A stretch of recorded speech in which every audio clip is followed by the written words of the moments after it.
Okay, so we've started the stream. I need to open the chat on my phone. Hopefully things are working just fine. I have a Minecraft thing running in the background just because I need to grind for resources because, I don't know, Minecraft reasons. Are things working? Am I dropping frames because of bad connection? Or, yeah, I'm dropping frames because my internet's being grody. But we can play on without fear for the stream VOD, as far as I can tell. As soon as I get chat open, the internet should quit vomiting on its feet, I think. Maybe. Hopefully. Cross your fingers, I guess. A vocal time with a novel. Did we check if Silent Voices was in here? Silent Voices. Let's check if Silent Voices is in the thing. Question of the day. Silent Hill, but not Silent Voices. So we won't change the game. We'll just hit done. And then we'll tell Twitter that we are in fact doing a stream. I might tell Fight Club, actually, as well, because I'm starting later than usual, so at least one of them will probably be able to show up, you know? We'll go to Twitter first, because that takes more internet.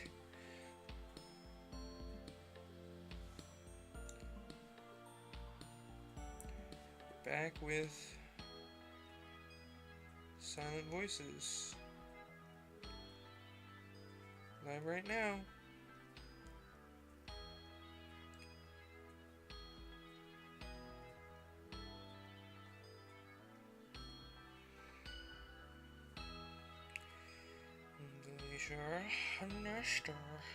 I really should do these before I start the stream, but oh well. So, then I think I'll go tell Fight Club that I'm streaming.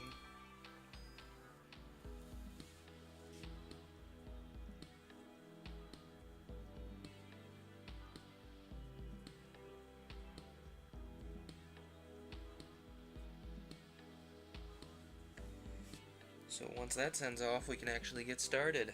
I can just open up chat on my phone and we can get going. New tea this week. Actually my mom found it out somewhere. I'm not quite sure. It's just a green tea with blueberry in it. It smells like a Walmart blueberry muffin, so I'm taking that as a good sign.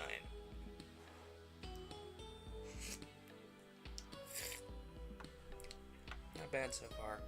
We'll see. It's also a little warm to be making taste notes. Anyway, my head. I must have dozed off. I mean, I did stay up late last night trying to finish that final project. But there was that dream again. I can never remember it when I wake up, but it always makes me feel like I'm forgetting something important. Okay, so the scene we saw last week where it was the young Fire Emblem looking girl talking to the other people was that dream. Okay. Like the feeling of dread you get in your stomach when the teacher announces that they are collecting homework that you haven't done. Well, whatever. I'm sure if it's important, it'll eventually come up one day. It's a nice day outside, though. The city is beautiful as always. Glorious city, Seattle, known for its inventions and scientific advancements. I wonder if it'll look the same when I'm a soldier?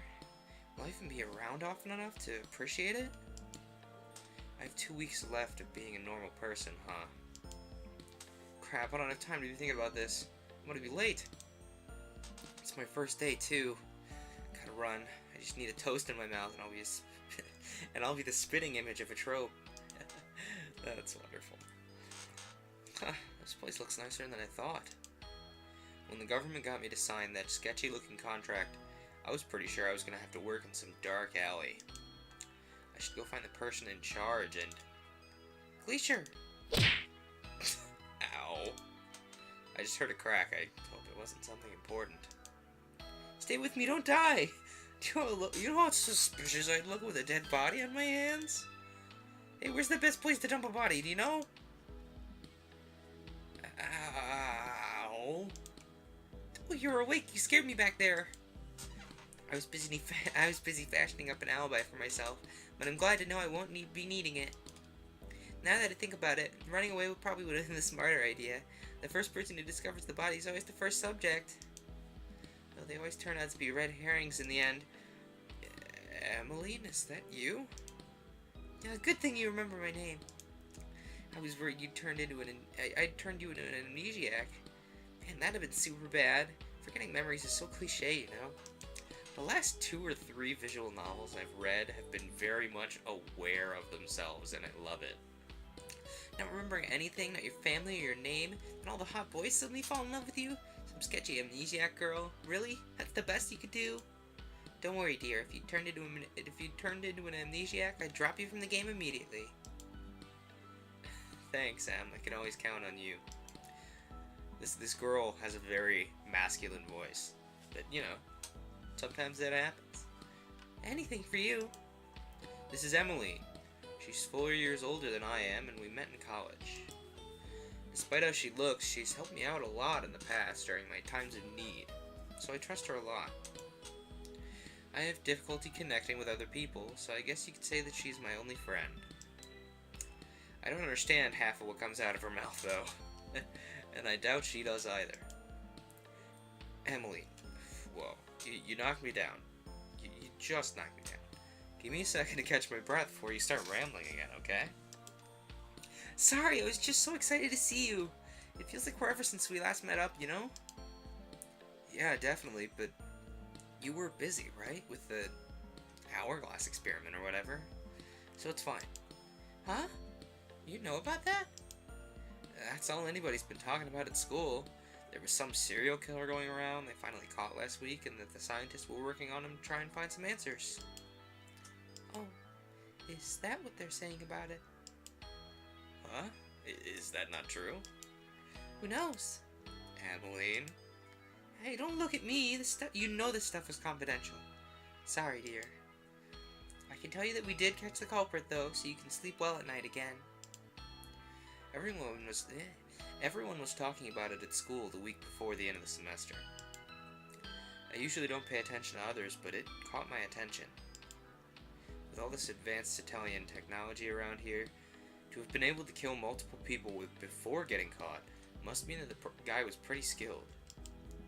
And those experiments they're running on him, the hourglass experiment, what does that mean? Is it supposed to symbolize the amount of time it took? I hope Emmeline's careful. They may have caught him, but a serial killer is a serial killer. He might still be dangerous. Did the guy mention what his... That's not the right voice. Did the guy mention what his motive was? Well, I guess I can tell you that, but keep your mouth shut, okay?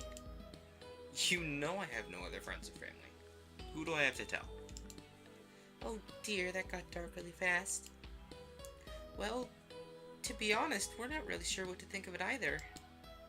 The motive was to save the Alexander family. The Alexander family, the most powerful people in this country.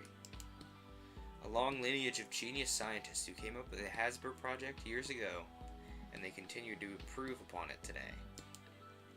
What's that even mean? Are they in danger? I don't really know. Security's been tightened after that, of course, but there haven't been any signs of assassination attempts or anything. Ooh, dropping frames. Dropping frames. There's nothing we can really do but now, but wait.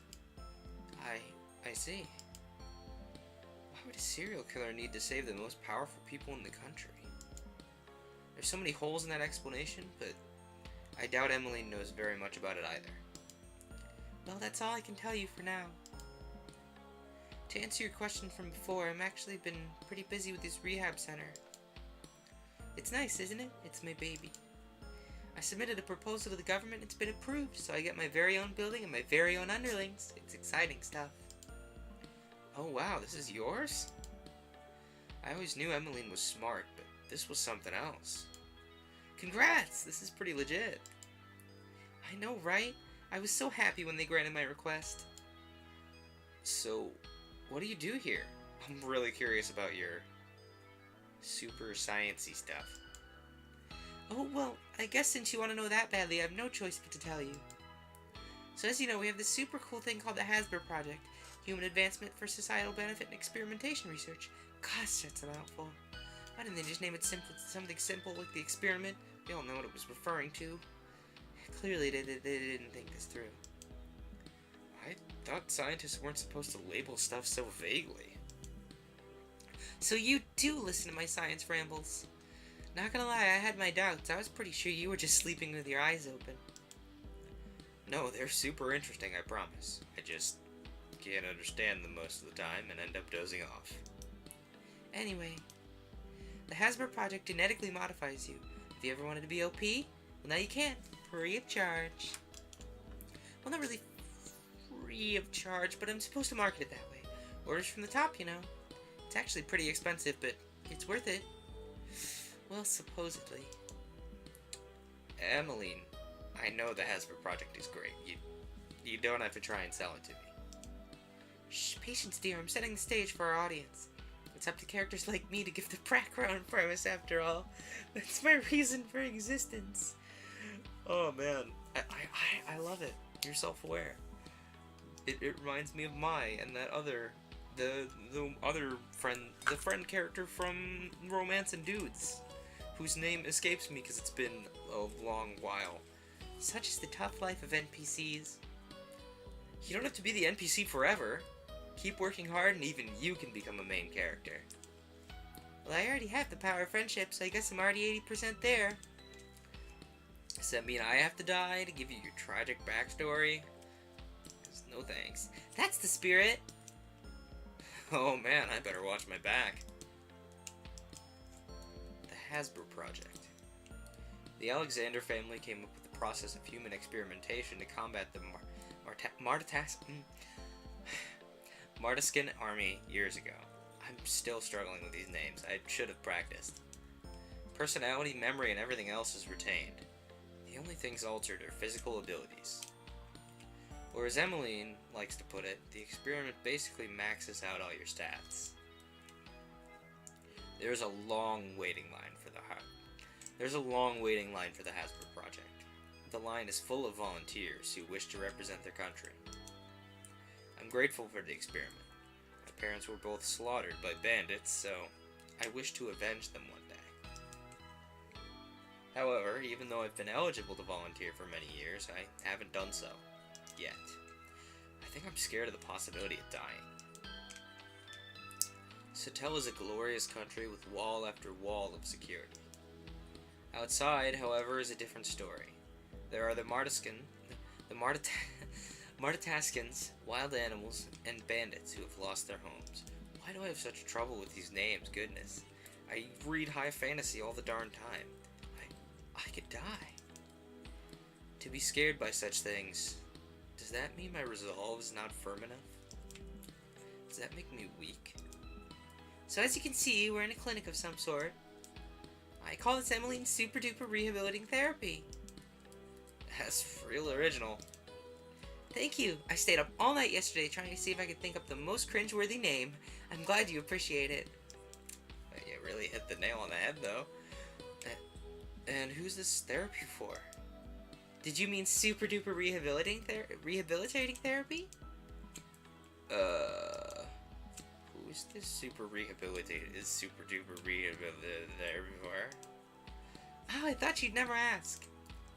The Hasbro Project failures, of course. Hasbro Project failures? The Hasbro Project is exceptional. It's not perfect. There are some inexplicable cases where the experiment does not work.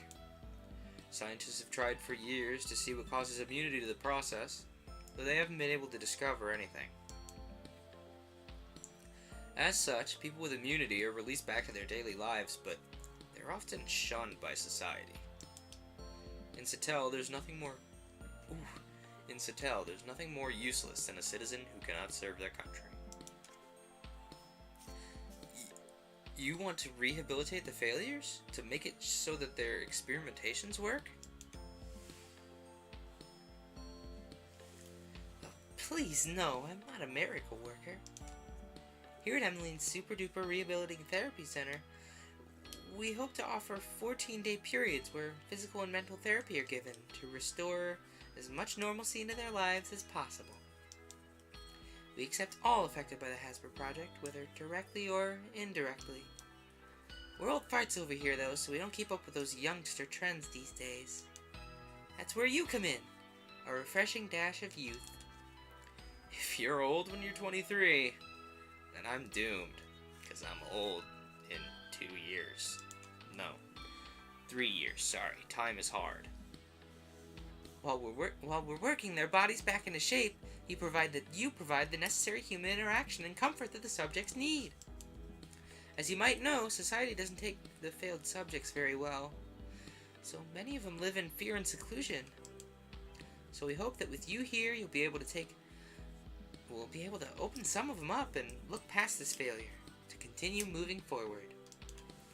I compiled a list of 5 people around your age, so you'll have things to talk to them about. Like homework. Yeah, that's a super trendy topic for university students, isn't it? So, basically you want me to do unpaid labor for you? Well, that's not quite how I put it, but yes, you get the gist of it. I'm not sure about this, Emmeline. You know how I feel about the failures. It's not that I hate them or anything, but just like society doesn't look favorably upon those who failed the experiment, it doesn't treat those who hang around the failures very well either. Guilty by association, as the saying goes. I never thought I would ever have to interact with them.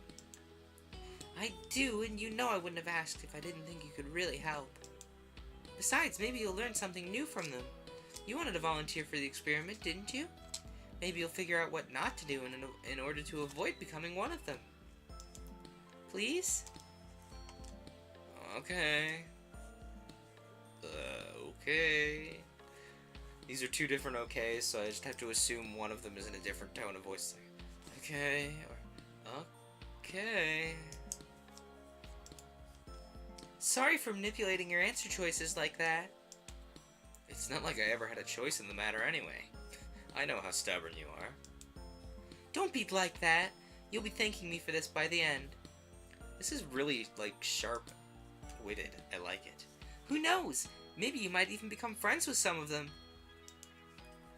Not with the failures. I can't have that show up on my file. After these 2 weeks, I'm going to be admitted into the experiment. I'm going to finally be representing my country. I don't need my record to be blemished before I even start. And it's absolutely unheard of for someone who passes the Hasbro Project to be friends with someone who failed it. But it's fine. If Emmeline's asking, then it's the least I could do. She's helped me out so many times before, after all. She's helped me out so many times before, after all. As long as I cut all ties afterwards, I can help them out with their problems or whatever. And after these 2 weeks, I'll be able to participate in the Hasbro Project without having to wait in line.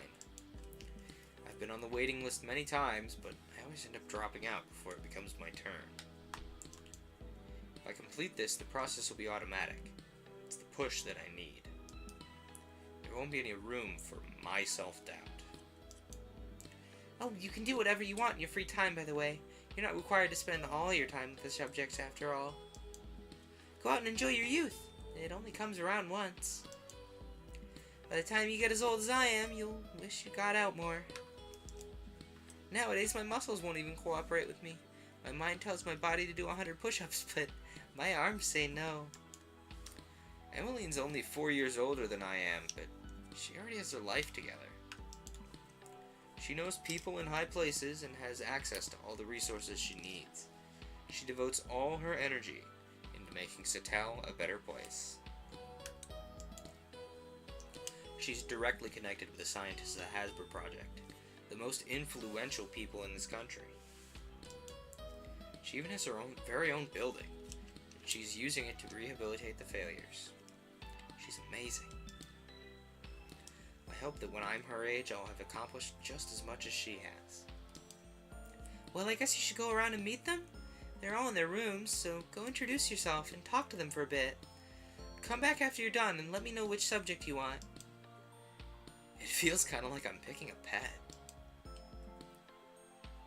Let's start from the first room on the left then. Oh, this one looks handsome. Let's see. This guy's pretty tall. Orange hair, orange hair, dark eyes that look bluish gray. He reminds me of one of those jocks back in middle school who used to strut around like he owned the entire school. Was never really a big fan of his type. Nonetheless, he's one of the patients here. I should say hi. Who do we have here? Hello. Oh, a beautiful girl who's not Charlie. Well, not as beautiful as I am, of course. Okay, buddy. Whatever you say, man. Who are you? Ah, how rude of me. I apologize for not introducing myself. My name is Sebastian. I'm the resident pretty boy around here. I'm sure you can see why. Is that why there are mirrors everywhere? Oh boy. I thought narcissists only existed in video games. Well. Alright, good talk. Time to get out of here. Bye. Oh, wait. I'm sorry. It's not often that I get to meet new people, so I don't really know how to act. Leo told me I should probably tone it down before I scare people off with that disgusting mouth of mine. He's so mean, he's just jealous. He gives off a much worse first impression than I do. Just kinda stands there and stares at you, which would be intimidating if he was 4 feet taller. I keep telling him that if he keeps scowling his life away, it'll become a permanent fixture on his face. But then he said that even if that happens, at least he was blessed enough to not be born with my face. Just because he doesn't have eyes for beauty doesn't mean he can insult me all he wants. Has he looked at himself recently? He's probably not even tall enough to look in the mirror. Well, friendship comes in all forms, as they say. It's nice to meet you. May I know your name? It's Glacier. Such a pretty name. It suits you. Thanks. You here for the program? Or, I'm here to help with the rehabilitation. Let's ask him if he's here for the program. Yes, I'm not too sure I agree with the objective of this program, though. We're here to get fixed, to make ourselves better. Do they think we're robots or something? We're people. You don't just tinker around with their bodies and hope they work again. Italians are so used to technology, they're starting to forget how to interact with anything other than inanimate objects. You don't just fix humans. Well, he's not wrong, but... Well, I guess it's lucky for them that I'm a human rather than a robot. After all, having a robot as handsome as I am would be dangerous to the general population, don't you think? I think world domination would be possible if they modeled a robot after my face. If I could duplicate myself, the world would just faint at the sight of me. This guy sure lays it on thick. Do you know everyone else here? I actually don't know who else is here. I haven't had really any time to check. I've been unpacking. Speaking of which, I should get back to that if you wouldn't mind. Yeah, his luggage is still out. It doesn't look like he's unpacked any of his clothes yet. I wonder if he requested those mirrors in his room, or if he brought them there himself. Does he have his very own mirror dealer? Inquiring minds.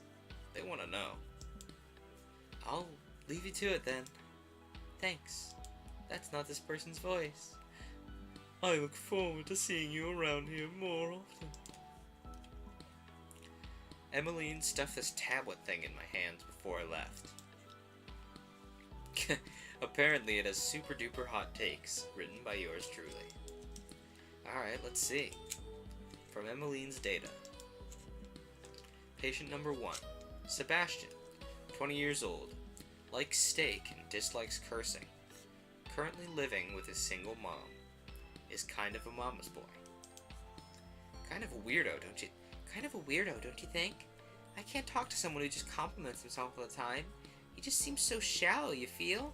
And of course I'm not saying this just because I'm jealous of his perfect skin. No, sir.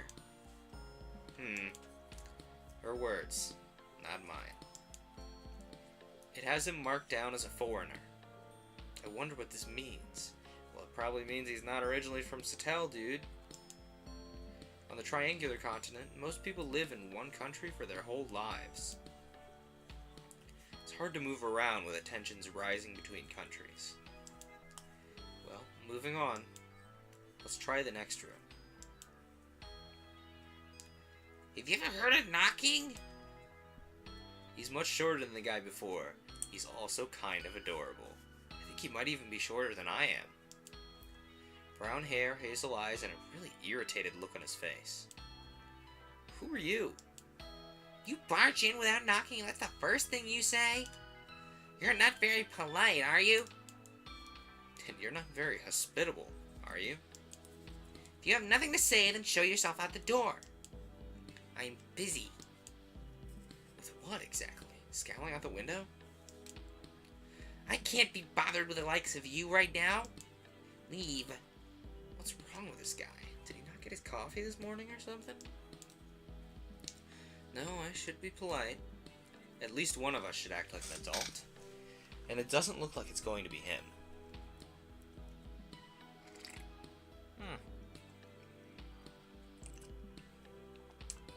This is much more drinkable now. All I can taste is that artificial blueberry flavor. I don't know how I feel about it.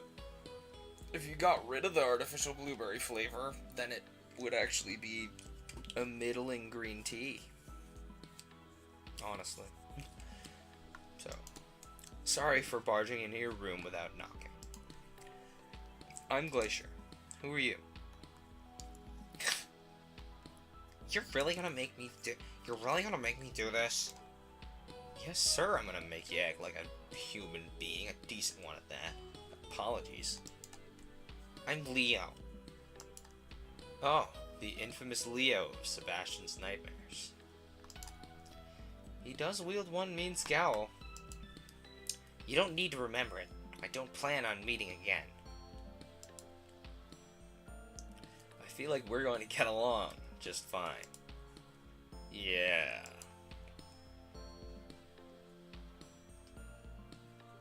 I'm here to help with the rehabilitation.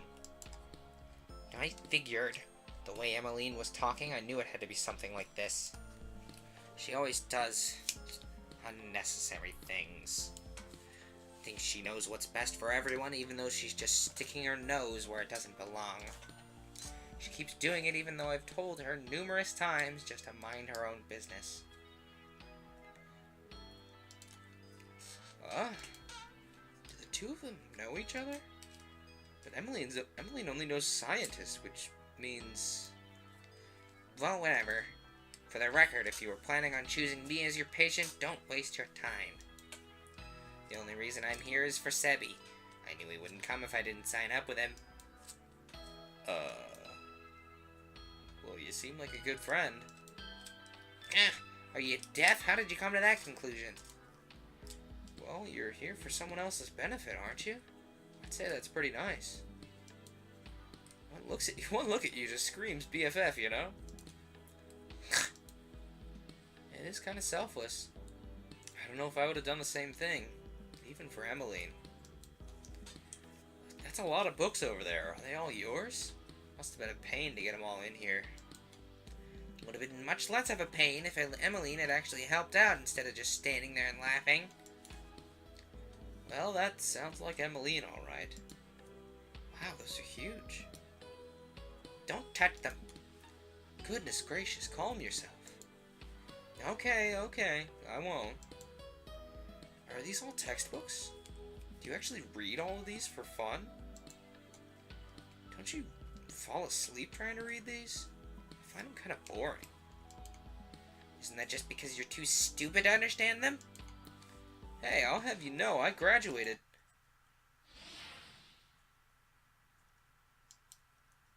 You think reading books is worthless? Isn't it? Oh, wait. This is the guy from last week. From the one dream in the other country. Hey, are you okay? You just suddenly went quiet. What was that? There was a boy. He looked Martataskan. He talked. Was that a hallucination? Are you not feeling well? I may not look like it, but I know a little bit about medical practices, so I can help. Are you hurt anywhere? No, I can't tell him about this. He'll think I'm crazy. People don't just see Martataskans randomly. No, it's fine. I just got triggered by seeing so many textbooks in one place, that's all. Sorry, that was a joke. Isn't the point of a joke to be funny? It wasn't. This guy isn't very nice. I think I ticked him off. The door's right behind you, so show yourself out. I need to finish unpacking before that idiot starts whining for me again. Go bother him, or climb trees or whatever. This conversation's over.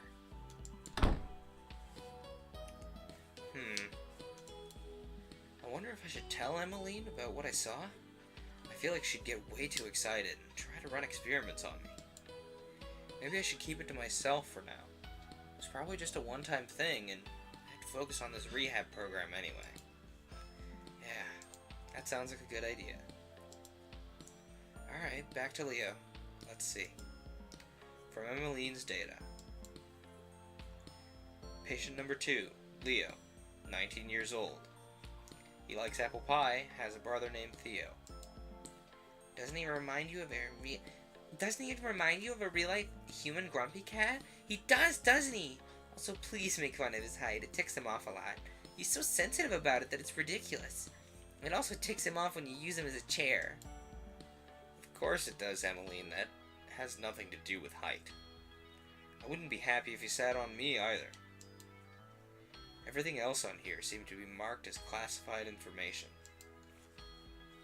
Why give me a file if everything on it is classified? Well, on to the next patient. I'm already exhausted. I'm not even halfway through them yet.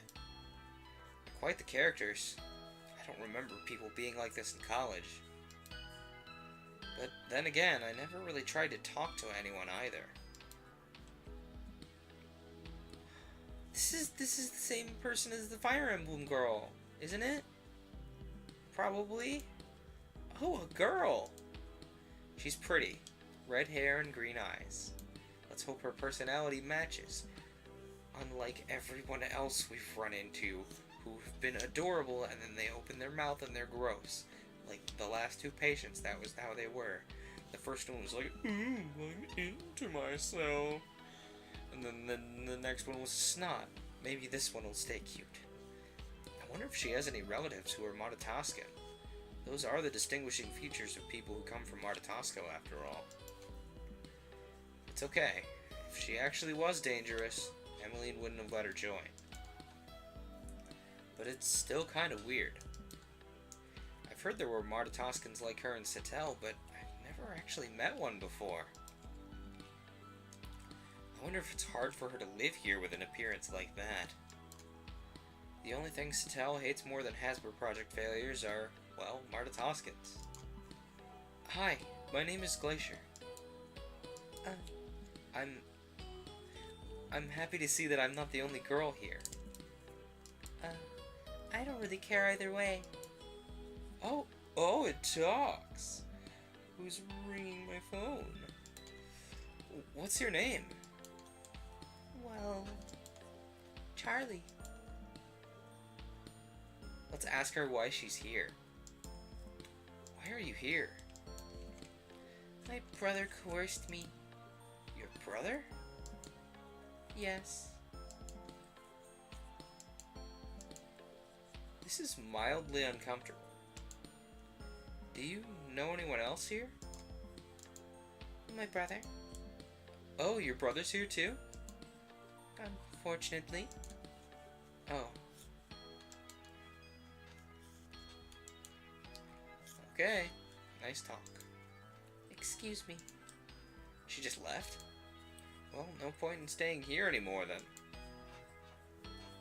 That went well. Nailed it. You're 3 out of 3. They love you. From Emmeline's data. Patient number 3, Charlie. 18 years old. Likes anything watermelon and dislikes worthless things. Lives with her brother, Nick. Says here that she's the only one of the 5 patients that's a girl. She kind of reminds you of a rock, doesn't she? Just kind of sits there and lets you talk over her. Oh, and the question I'm sure you're wondering about, she's half Martataskan. Her dad's the foreigner, her mom's from Satel. Both she and her brother are half. Interesting family dynamic, don't you think? I didn't know half Martataskans even existed. Most Martataskans who enter the country are under heavy surveillance. I didn't know the government allowed them to marry. She has a brother too, huh? Wonder how it feels to have a brother. I wouldn't know, I'm an only child. I used to really want a sibling until it became obvious that that wasn't gonna happen. And now Mom and Dad are dead. Sorry, Mom. I know you're not dead. I wonder what it would have been like to have someone who understood what I was going through when Mom and Dad passed away. Moving on. Oh? What do we have here? Hi, I'm Glacier. Blonde hair and green eyes. Hey, doesn't he look like... The name's Nick! Nice to meet ya! I knew it. This must be Charlie's brother. Let's ask him why he's here. Why are you here? I saw the brochure in the mail one day and decided to sign up. I didn't really read it though. Wow, that was very, spontaneous. I prefer the term fast thinking. This guy's voice is now my best impression of Sonic. That was not the term I was going for, buddy. I signed my sister up for work for the hell of Chili dogs, wow! I signed my sister up for this as well. She's next door. Wow! Have you met her yet? Yeah, we met a couple minutes ago. I guess this sibling animosity doesn't go both ways. He seems like his sister well enough.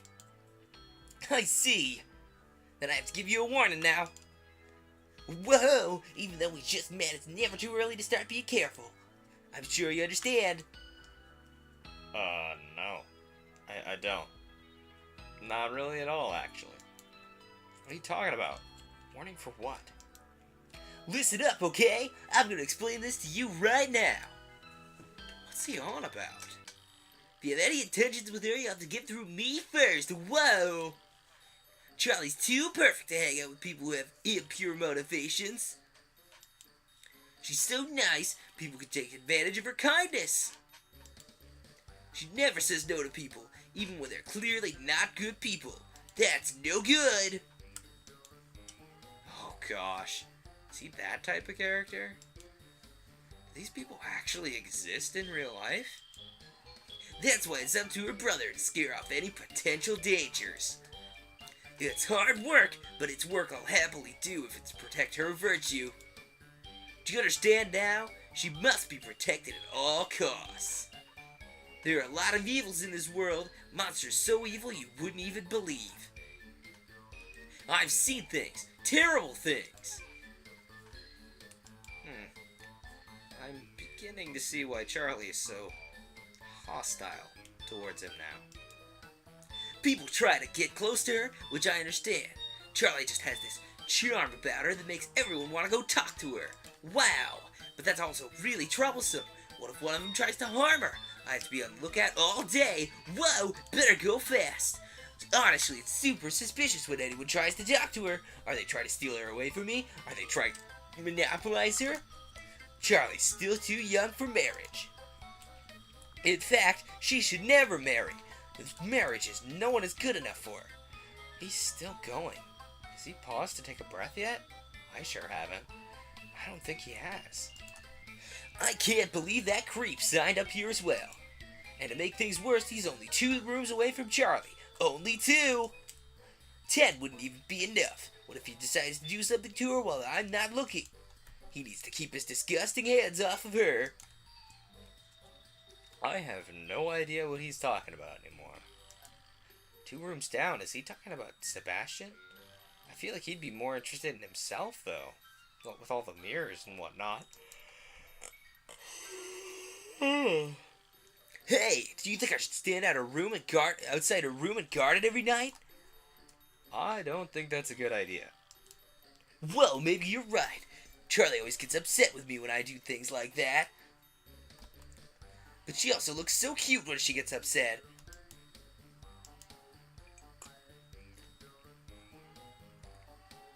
Though recently, I haven't been able to tell when she's unhappy. It's kinda sad. She needs to rely on her older brother more. She used to tell me everything. From paradise, I guess. If you can even consider that paradise. Well, I do appreciate you volunteering your time for this. I know you're probably busy with a lot of other things as well. It really means a lot that you took the time to come here to help a bunch of people you don't even know. Thank you. Yeah, no problem. I guess this guy can... I guess this guy can talk normally if he wants to. Oh, he really wants to. Well, I guess I should get back to unpacking. I haven't really gotten anything done because I keep stopping to stare at Charlie's pictures. See, I pinned them up all over the room. That way I'll be able to see her no matter what I'm doing. She'll be the first thing I see when I wake up, the last thing I see when I go to sleep. And of course she'll be in my dreams. Oh, wow. Never mind. See you around. Charlie must have absolutely no privacy with a brother like that. Oh, hey, it's Razzie. Hi, From Emmeline's data. Patient number 4, Nick. 20 years old and lives with his sister Charlie. Likes daydreaming. Dislikes thinking. Likes daydreaming and dislikes thinking? Isn't that kind of contradictory? Isn't he funny? He's funny, right? Sometimes I have to wonder if he truly believes in the dumb things he spouts out. He'd have to be some kind of special kind of stupid-do. Emmeline, you can't say that about your patients, or anyone. One more room to go, though.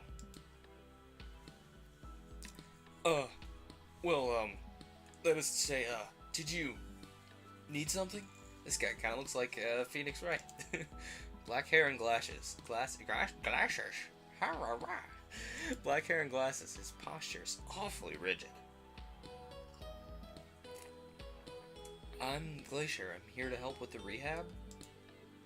Oh, this guy needs to be really formal, like straighten your tie and everything. Oh, I see. You must be the one Emmeline was talking about. I am playing a demo for a visual novel called Silent Voices. I've been on a real visual novel kick lately, and there's a whole bunch that I've been doing as of late. Oh, once we get done with this demo, because I feel like it's not the end of this demo is not far off, we're probably going to move on to the next one, which the title escapes me right now, but it's... I think we'll play next one of them that has the voice of Hana in it. So that's neat. My name is Delaney. It's a pleasure to make your acquaintance. I hope you and I will be able to work well together. Please do ask if there is anything you need from me, and I will do my best to oblige your request. So formal. Do you know any of the others, or why are you here? What do you think, Razzie? Should we ask if he knows any of the others, or ask why he's here? Thoughts?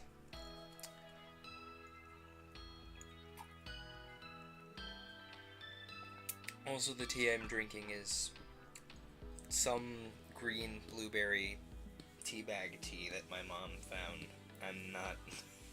I'm not quite sure. I was a little late for the stream, so I didn't have enough time for actual tea, so I had tea bag tea. I'm waiting for the chat to do a catch up so that I can know what Razzie thinks about what we should ask.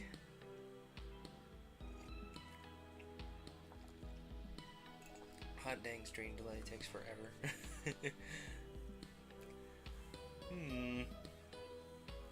I think we're just gonna ask him if he knows any of the others, actually. Sorry. Do you know any of the others? Yes, I know all of them in this hallway. We've run into each other more than a couple of times in the city, so I would say we qualify as acquaintances. Some more than others, of course. The only one I would consider myself close to is Charlie. Really? It's kind of weird imagining them as friends.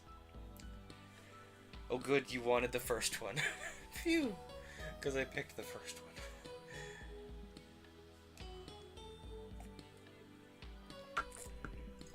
Yeah.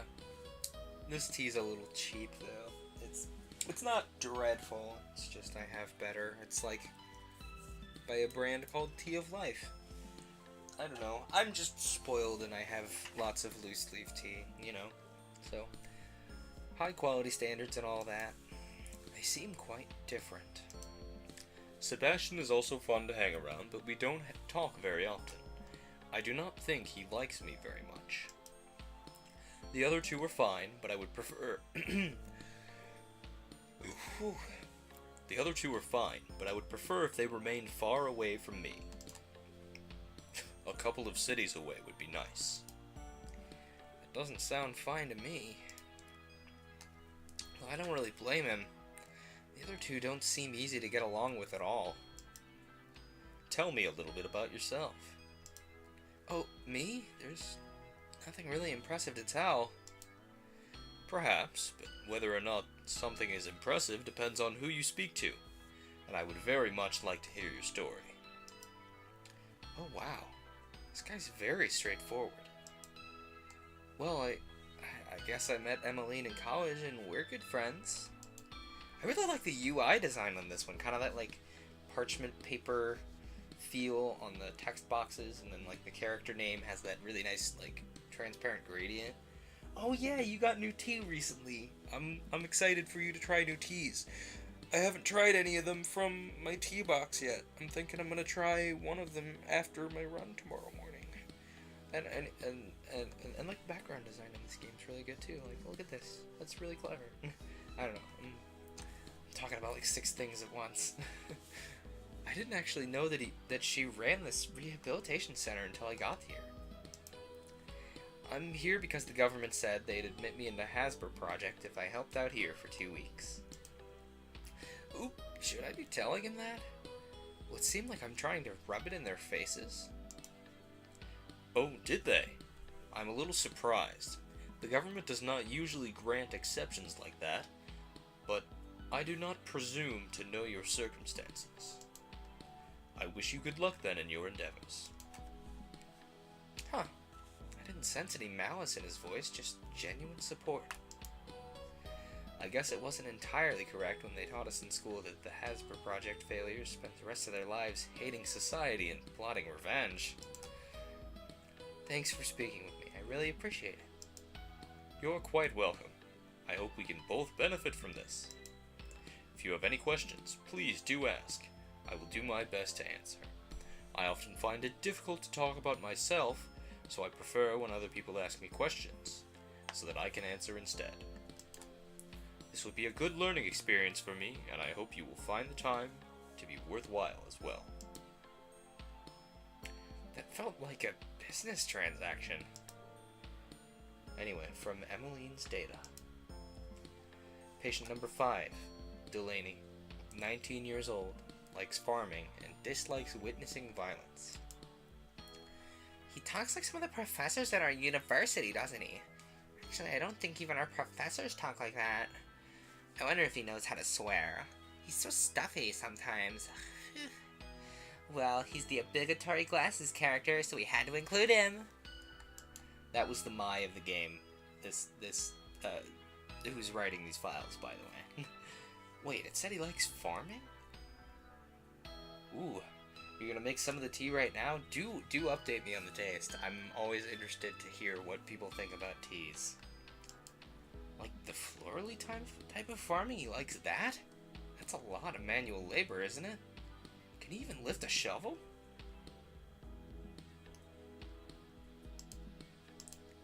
Well, it was sure a colorful cast of characters that Emmeline managed to gather. Yeah, Emmeline is the Mai of this game, for those of you who played Asagao. She's like the fourth wall breaking leader character who kind of helps your main character get around. I've met everyone already, so I should go back to Emmeline. I would not be surprised if the demo ends right here. Emmeline, I'm done. Oh, you're back and still in one piece? How did it go? Did you like them? Any particular one catch your eye? Well... Oh man, your face. It's great. Reminds me of that time I dragged you on stage to sing a duet with me. You're a terrible friend. I know. Didn't you find their antics entertaining, though? Some people are just over the top. They're so amusing. We all fit in some kind of stereotype after all. Some more than others. But Glacier, a bit of advice. Yes, what is it? Out of our... That was absolutely the wrong voice. Oh my god. Out of our 5 sentences, the sight is our strongest. We can see exceptionally well. However, sometimes because of that, we tend to ignore the inputs from all other senses. So if you have the time sometimes, try closing your eyes and just listening, okay? Maybe you'll learn something new. Would it kill you to say something normal? Like, don't judge a book by its cover? Why be normal? You can be this! Don't you know the NPCs in their games always have to speak in, like, riddles or something to make life more difficult for the protagonist for no apparent reason? Oh yeah, the raspberry one. That does look good, actually. The one you, like, sent me the ingredients list and whatnot. So I've been thinking about trying to get into, like, dessert teas and stuff, just because I don't take my tea sweet to begin with. Am I finished with my tea? No, I'm not. Sorry for those of you who are just here to listen to this story. I'm gonna be interacting with chat just on a dime. So, anyway. They're the true antagonists! I thought you were supposed to be the protagonist now. No, sweetie, why can't I be both? Emmeline's always been rather odd, but... I mean, she means well. Thanks, I'll keep your advice in mind, I guess. And that's all I want. Hey, it's Charlie, the quiet one. She's adorable. Look at her. Charlie? What are you doing here? Running away. Running away? Whoa! Charlie, come back! Don't leave your brother all alone! Oh boy. I didn't go bother you all day because I knew you needed your space, but you're done unpacking, right? Of course you are! Your room is so bare! Well, except for that welcome mat you have, I'm really happy you have it. It really makes your room seem less gloomy. You're the one who forced it in my room. Don't sweat those small details, okay? It's ugly. Throw it out. It's infused with love. It couldn't possibly be ugly.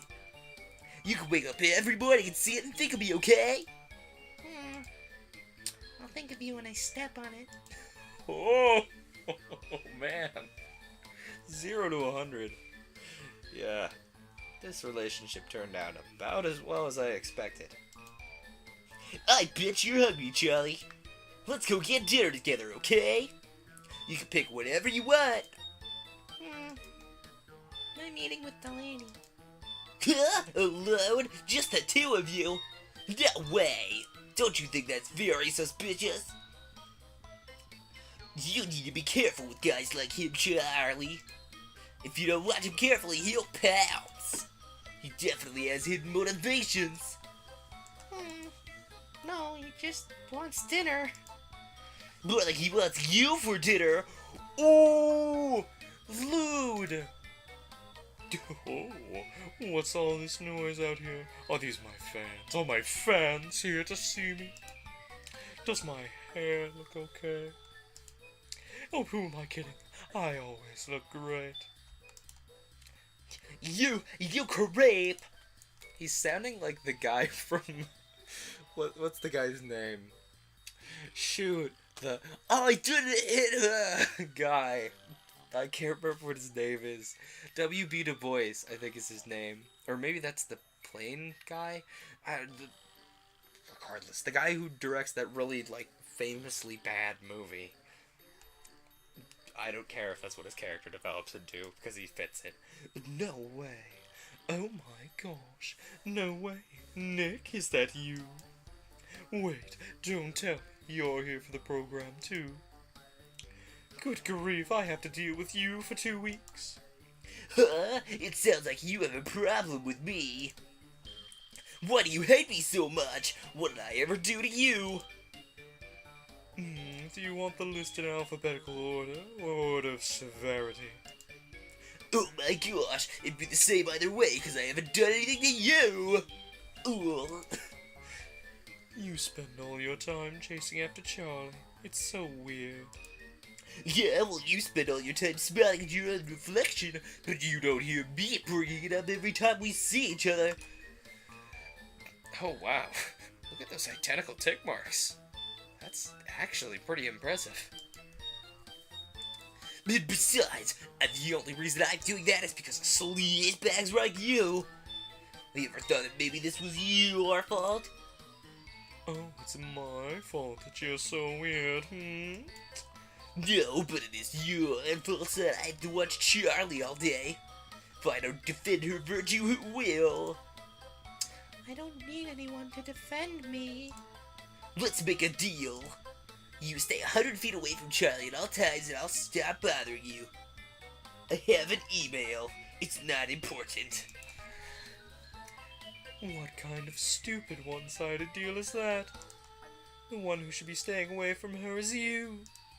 You can't protect her like I can. I'm not some narcissistic freak like you. I dare you to say that again. I'm not some narcissistic freak like you. Shut up. Sorry, Leo. You better be. Well, that was impressive.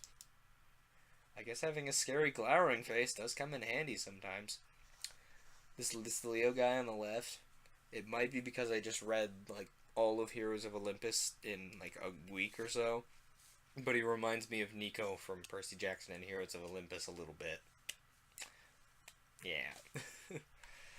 I mean, he is like a really grumpy grump, and he's short, and he has the hair, so... Hey, are you going back to your room? Wait for me, I'll go with you. No, I'm busy right now.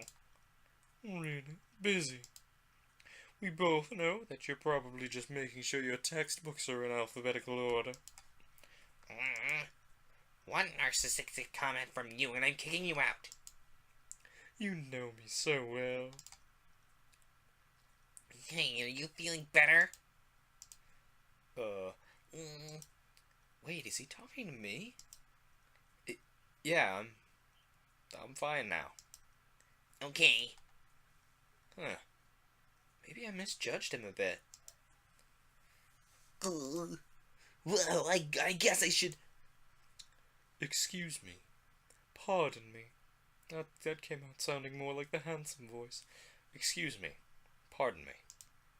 There's somewhere I need to... Shit. I'm sorry. I know I don't normally swear, but that was wonderfully placed. Whoa. Desperate times call for desperate measures, as they say. Ooh, tea steeping, yay! I like watching my tea steep. Is that weird? You know, like as it diffuses into the water. It's fun. Not necessarily fun, it's very calming. It's a pleasant experience. Is there somewhere you need to be? Whoa! It wouldn't have any dinner with dear Charlie, did it?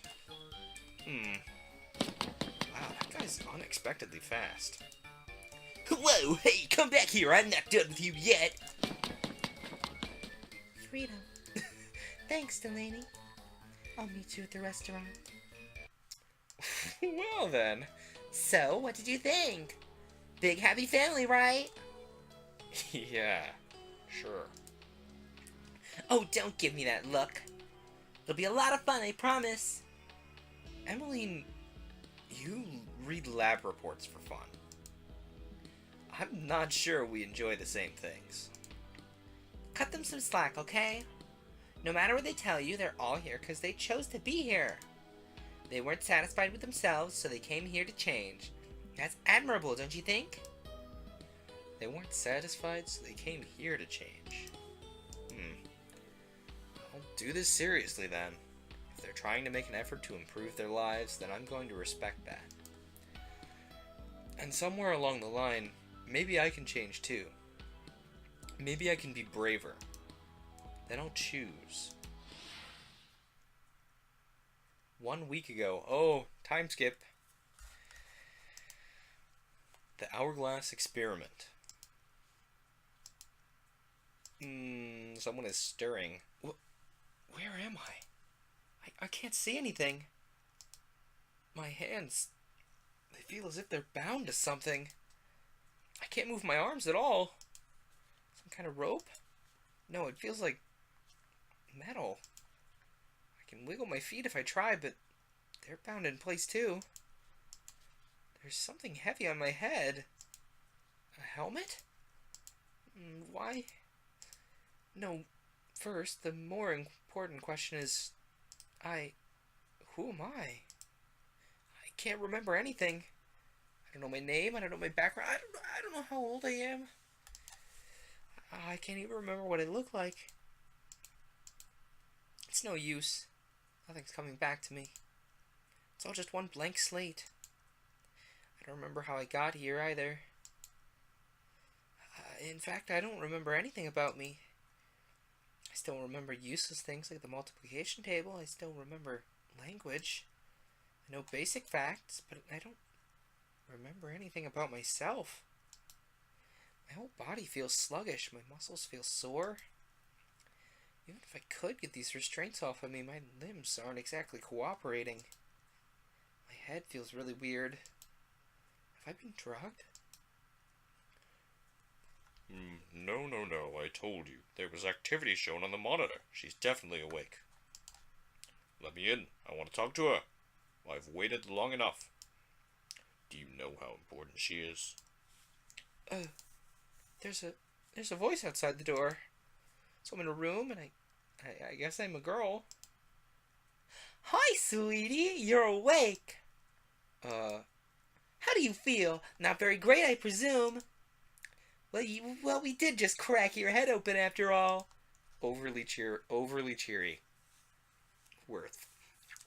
Well, maybe you don't feel it. We loaded you up on anesthetics, so it'll take a while before the pain sets in.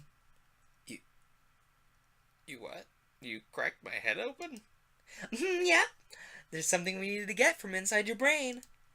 It was such a bummer that it was all empty.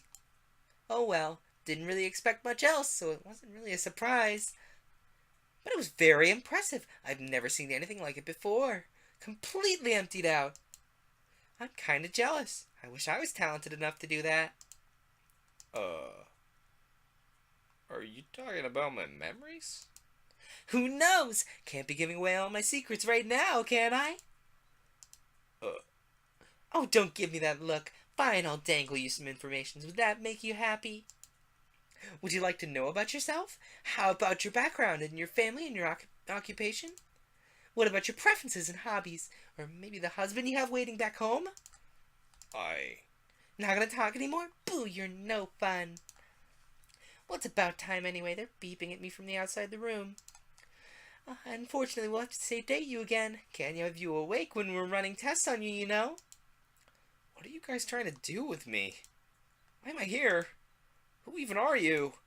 Who am I? Whoa there, that's too many questions. You think you can just ask the antagonist all these questions and get answers? Do you not know how things work? Just sit tight for a little bit. They'll all be answered by the endgame, don't worry. We'll just pull a cliffhanger on you. But, I feel kind of mean just leaving you hanging like this, so I'll give you some hints. Let's start with me first.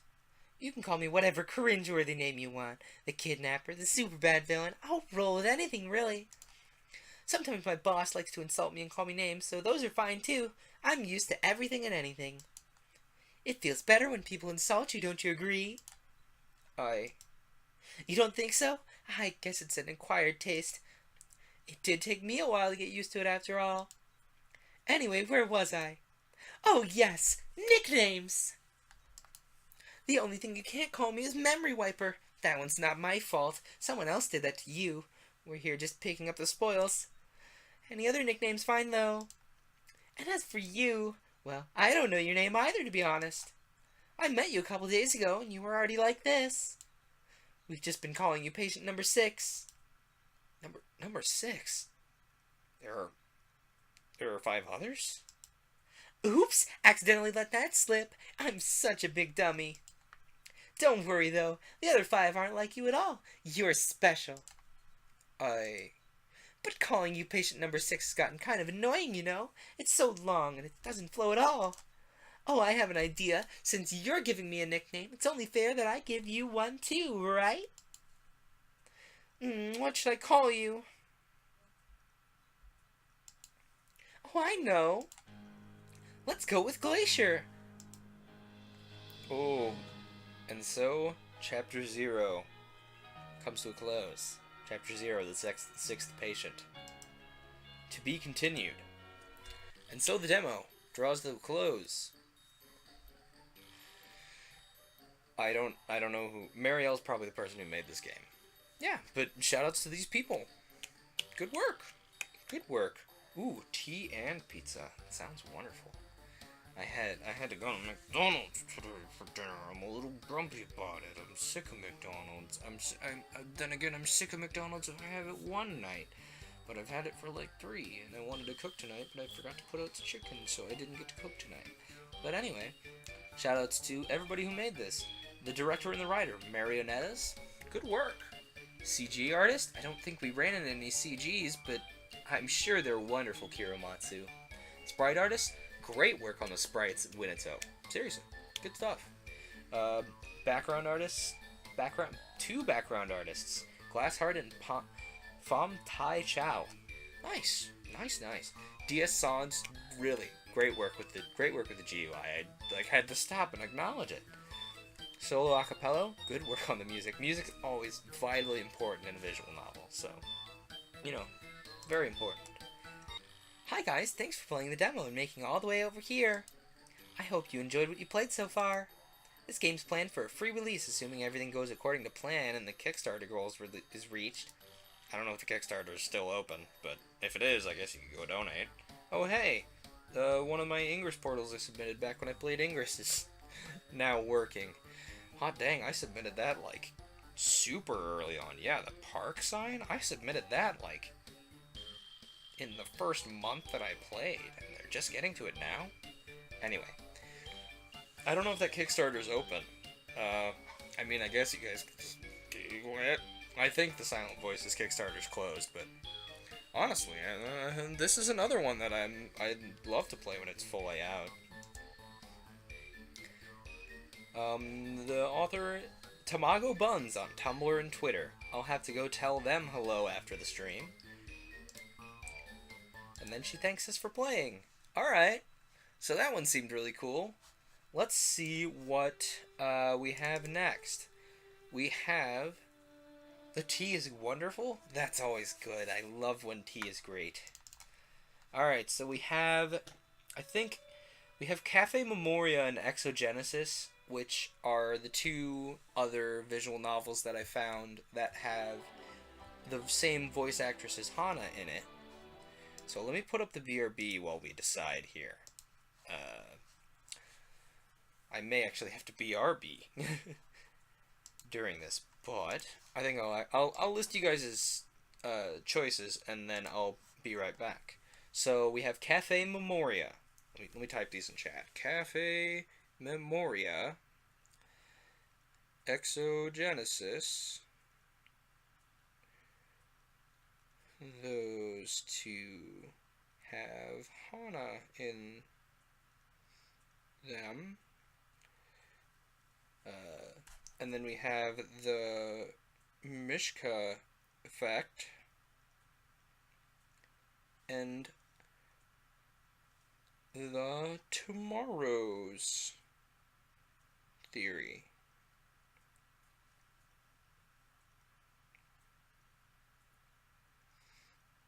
Choices are...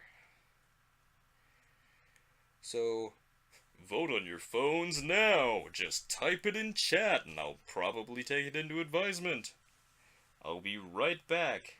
yes, it is, in fact. It was my childhood bookshelf from, like, up until right after right after I moved for college. So there's a lot of books there. There's one or two big ones missing, I think. I think Under Heretics of Dune is supposed to be Michael Vey, I think. If that's not on the... Yeah, that's not on the shelf. Anyway, I'm going to be right back. And then we can boot up the next game we've chosen.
Okay. Oh, actually, I thought about it, and what goes in that hole under Heretics of Dune, it's not, in fact, the book I said. It's actually my copy of Aragon and Eldest that is, like, crammed into one colossal, like, 1,000+ page book. I think I have it around here somewhere. Because I used it for the shot of part of this layout, I think. That's probably why it's out of the shelf, actually. But you can really tell most of my book taste as a kid from this, because everything on the shelf is something I've read.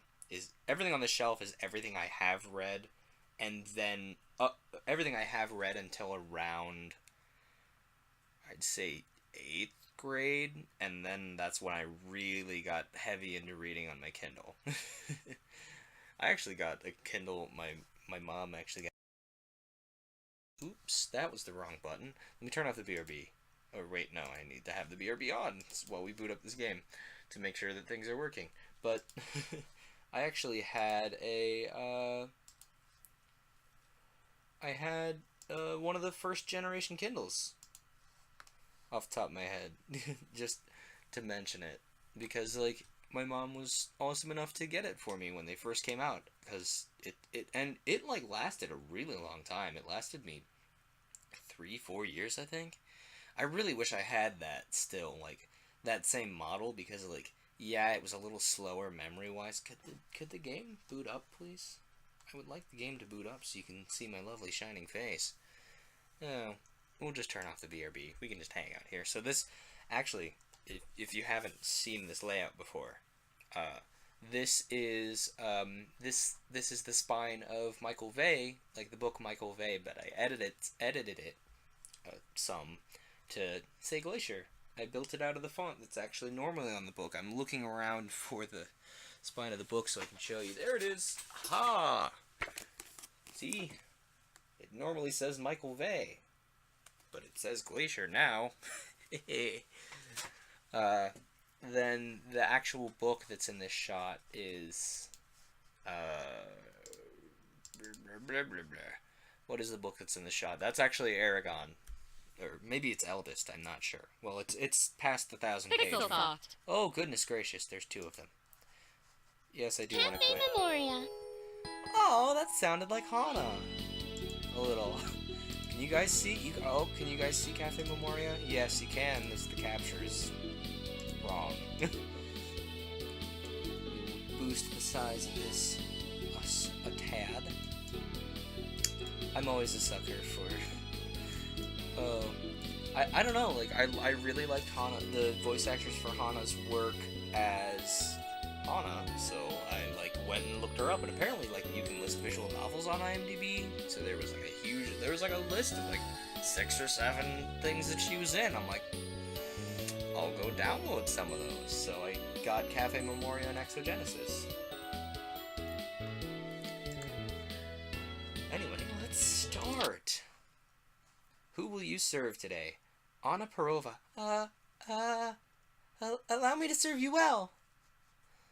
Unlock more by completing a route. Oh my, so we're gonna have to go full completionist to get everyone. Is this Hana? Allow me to serve you well. Oh, that's adorable! Wait, is this fully voice acted? Do I only have to say my lines? Ah, the morning. It's a beautiful morning, albeit a little chilly. As usual, I get out of bed, brush my teeth, and get dressed. I go downstairs. These backgrounds were probably made in something like Google SketchUp. I know because I've made stuff like this myself in Google SketchUp. It's a good look though. I dig it. I go downstairs and I find there is nothing to eat for breakfast. Goodness, this is a little loud on my end. Sorry. Let me I should have done preferences before we started. Options. Music. Turn that down a little. I know it's a little loud. Let's listen to everyone's voices. Cafe Memoria. Cafe Memoria. Cafe Memoria. Aw. Cafe Memoria. Cafe Memoria. Aw, dang it. I can't tell if it's Anna or Julia as Hana, who is the same. Cafe Memoria. Is the voice actress for Hana. Cafe Memoria. I do have a soft spot for Hana. Yes, I prefer Kakusu because she's wonderful. She's a robot, but... Cafe Memoria. Cafe Memoria. Anyway, now that we've fixed everything, let's return. So I can't tell if this is partially or fully voice acted yet. We'll see. If it's partially voice acted, that may actually save me some vocal work. There's nothing to eat for breakfast. Shoot, I totally forgot to go grocery shopping yesterday. I guess I was too tired from all those classes. At least I have the day off. I heard about this new cafe that recently opened in town. It's called Cafe Memoria. Cafe Memoria. We've heard that a lot in the past minute. Perhaps I should stop by there and have my breakfast. Also, I heard that a friend of mine from school works there. I wonder who. I know Julia would most likely work there, given her talent for cooking, especially her curry. The ones she cooks are among the best curries ever. I don't think I've ever had curry. I exit the house and head to the cafe. These backgrounds are actually really well done. As I entered, I'm greeted by Anna, one of my friends at school. A timid but sweet girl. She's startled as she sees me. Ryan? I didn't know you would come here. Adorable! I'm sorry I scared you, Anna. I didn't mean to. Maybe I should come another day? Is Ryan our main character? Do I have to emulate this voice in trying to narrate? No, it's okay. I can't deal with how adorable these voices are. Okay. So, you work here? Yeah. In fact, my mother owns this cafe. That's pretty cool. That's pretty cool. Yeah. Her eyes always seem to... That's pretty cool. Her eyes always seem to dart away. She tends to fidget whenever we're having a conversation. She can be pretty shy indeed. Mother says that working here will help me with my confidence. I don't think so. I really don't feel like working here. I'm just going to cause problems. Yeah. No, you don't have to stutter and worry. Small friend, I will help you. Well, you got to at least try. You can't be shy forever, right? The rest of this stream is going to be me, like, hemming and hawing over this voice being too adorable, isn't it? Gosh darn it. And also, this guy who's playing Ryan doing very well with it.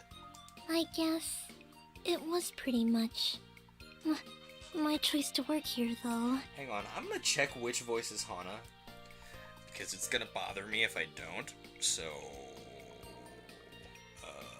let me look for the IMDb page I pulled this off of. Search my web history for Cafe Memoria.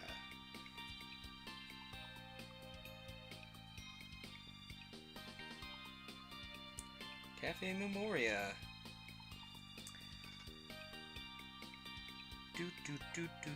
Doot, it's loading. Learn more about the characters, I guess.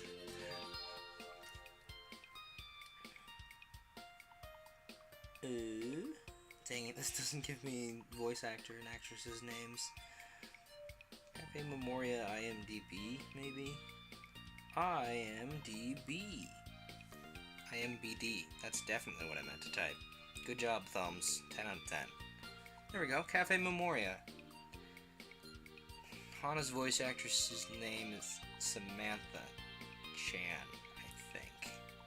Correct me if I'm wrong, please, but... yeah, Samantha Chan. Yeah, that's definitely her. Samantha Chan plays Julia, not Anna. Shoot. Oh well, we get to have ourselves a wonderful time with this game until we can play that route, I guess. She suddenly starts to panic as if she's forgotten something. I'm so sorry. I'm not doing my job. I'm supposed to take you to your table. See? I already messed up. Don't worry about it. Thanks. Let's go to your table.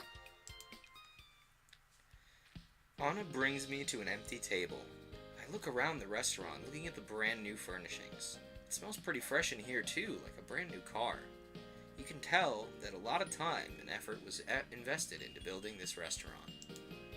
Here's your menu. As she hands the menu to me, she accidentally drops it on the floor. Being Anna, she starts to panic. I'm so clumsy. She picks up the menu, but she's really fidgety, trembling as if she's really scared, backed into a corner. She hands it to me without dropping it. Here. Thanks, Anna. You're welcome. So, what would you, like to drink? Ooh, what would we like to drink? Orange juice. Orange. A popular juice made from oranges grown in Florida. Lemonade. A pretty sour juice. Apple juice. Made from apples grown in Washington. Grapefruit juice. A very sour drink. A sunrise. A mixture of grapefruit and oranges. Malk. A great drink fortified with calcium. I would definitely go with apple juice. IRL. I like apple juice much more than the rest of these. I think we're gonna pick orange juice. Okay, I'll be back. Thanks, Anna. You're welcome, Ryan. I like Ryan's voice work. He's like, oh yes, I am the main character. You know, I dig it. It's good. It's also like kind of cute in its own way, I guess. It's endearing rather than cute, I guess would be the best way to put it. Anyway, Anna leaves and goes to get my drink. I look from afar as she just wanders around, struggling to find the beverage bar. She starts panicking and freaking out. Why must this happen to me? I could have sworn that the drinks were over here. I can't keep Ryan waiting. He's going to think I'm a bad waitress. But I am a bad waitress after all. Eventually, she goes out of my sight, where she stumbles upon the beverage bar around the corner in the kitchen. I hear her mumble some words I can't make out. I'm so stupid. I can't believe they were over there. I know that feel, Anna. definitely know that feel. For sure. Like, I was looking for... Ooh, not dropping my phone. That's not what I was looking for. Where's my phone? Arrgh. Professionalism. I was looking for this freaking tripod, trying to take episodes the other day, and I must have looked over it about 10 or 20 times because it was sitting like right to the right of my computer, so I couldn't miss it. Couldn't find it to save my life when I was recording my own darn episodes. But as soon as I go to record with Kai, just right there, I'm like, I picked it up and I'm like, and I was on the phone with Kai and she was like, what? I was like, I just found this tripod that I looked over like 20 times, and she was like, okay. She fills up a cup with a drink and then comes back with it, although she does take her time walking back. Here's your drink. I'm so sorry that I took so long. No worries. Thanks. In fact, I think it was cute watching you trying to find the drinks. Who is this guy? I like his voice. I can't open a Chrome tab on my computer, and I can't open it on my phone because I need to look at chat. Oh, I also need to sneeze. Oh, nose, please. Okay, I don't have to sneeze anymore. We'll let them speak. You were watching me? Yeah. Ryan, don't watch me. It's so embarrassing. Why not? It's pretty funny. I'm kind of tempted to turn off their voices. Or turn off Ryan's voice and kind of give myself some Ryan time. That's a reference. You know? She gets angry and starts to pout. I love that little face. One of the people in the Fire Emblem looking thing, Silent Voices, the other day made the same face. It's adorable. They're like, they're like chewing on their cheek. It's cute. She then tries to say something, but she seemingly can't get her words out. Probably because she's eating her cheek. You're so mean, Ryan. Hang on, I'm gonna... Sorry. Oh, dang it. I'm gonna change the Well, options. to put it in a way, I'm just looking after you, as your friend. Sometimes you worry me. I'm sorry, Ryan. I need to mute your voice so I can actually read something and remain engaged. Sorry. Well, to put it in a way, I'm just looking after you as your friend. Sometimes you worry me. Oh, She starts blushing really hard. thanks. Sorry if I got mad at you. Don't worry about it. You didn't do anything wrong. Oh, okay. He really cares about me. Yeah, I'm gonna leave all the girls' voices on because I'm really bad at doing female voices. So, like, you guys are well aware of that. Huh? It's nothing. All of a sudden, Anna seems to remember something and lets out an outburst of emotions. Oh no, I forgot to ask you. Are you ready with your order yet? That was a wonderful music movement there, like do do do do do do. Wonderful. Sorry. Whoa, calm down. You almost scared me. I'm so sorry, Ryan. It just came into my head all of a sudden. Oh, I think I'm going crazy. She collapses to the floor in a panic. Oh my goodness. I help her to her feet and help her calm down. Luckily for her, it's just me in the restaurant and a few employees. I happen to overhear some of them talking about Anna collapsing, with a concerned tone in their voices. Apparently the other employees know about her timid nature. Maybe it's happened before. I'm so sorry, Ryan. It's okay. I've got you back. Thank you. Anyway, I need to not... what would you like to order? I need to not stutter as Ryan, because then we'll just have maximum over stutter because Anna has a stutter as well. Like that shy kind of and then say something. We could have good morning cereal, A delicious honey and oat bran cereal with strawberries. Maybe. Waffles, sausage links, and eggs. Waffles with honey and butter on top, with sausage links and scrambled eggs. Stacked pancakes. A good serving of layered pancakes with honey and butter. Fruit yogurt salad. A sweet and delicious breakfast cereal with crunchy nuts. I don't know. I would definitely either pick the waffles or the cereal. Let's do cereal. I'm feeling healthy. Oh, I love the strawberries in that cereal. Well, I guess strawberries can go well with any cereal. It's true. Except Raisin Bran. Strawberries don't go well with raisins.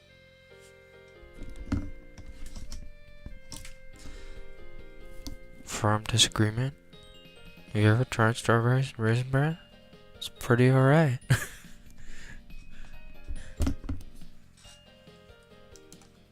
What? Nothing. Something just came to mind. That's all. Okay. There we go. Okay. Well, if something's bothering you, I'm here. No, nothing's wrong. I just got a little distracted. She does look distracted, alright.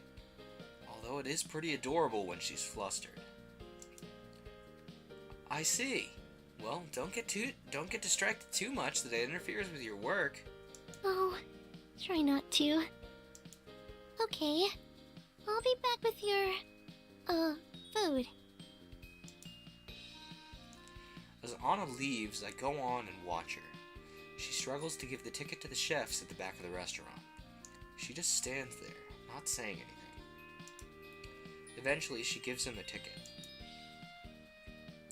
She then goes to the front of the restaurant, greeting the other guests that arrive.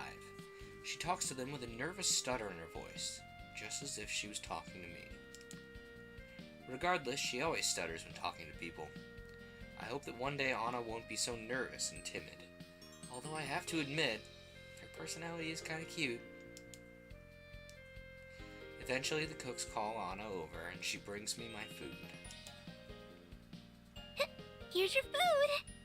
I hope you enjoy it. Thanks, Anna. You're doing a pretty good job so far. Really? Yeah. Oh. I think I'll be taking my break. Okay, enjoy your break. Thanks. Anna leaves the aria. Yes, she leaves the aria. She starts singing and then she goes, "No, I don't want to sing this aria anymore." And she leaves. Just bye. She's like, "Oh." Nah, leave. Anna leaves the area, leaving me to enjoy my food. I hear her mumble as she walks away. Ryan complimented me. I'm so happy. Maybe I can do this job, after all. I find the characterization already, just off the bat, of Anna very interesting. She has that kind of like shy halt in her voice, and that's very clear from line 1. It's interesting. It's not that kind of like distracted stutter that I kind of get when I'm talking. You know, I'll be talking and I'll be like, you know, it's very much that kind of shy, like I, instead of the I'm speaking and I need to think of words to say. You know. Ooh, different tea. Wonderful. I should have grabbed tea when I took a break, but it's also 9 p.m. here, so probably not the best idea. I dig into the cereal and take the first bite. The crunchiness of the cereal lets out an explosion of honey flavor. I dig in some more and try the strawberries. You can really taste it in the milk. The blend of the crunchiness of the flakes, the strawberries, and the honey flavor is superb. Now I want some Wheaties, man. Gosh dang, can't do this to me. The cereal really says good morning to your mouth. It's pretty sweet. Anna comes to check on me. How's the cereal? This is easily the best cereal I've ever tasted. Did you make the recipe? Yeah, but it's just simple ingredients. I I can't really say much about the recipe. It's a secret. Well, I suppose that's quite alright. Though, the strawberries, they're perhaps the best part of, the cereal. I couldn't agree with you more.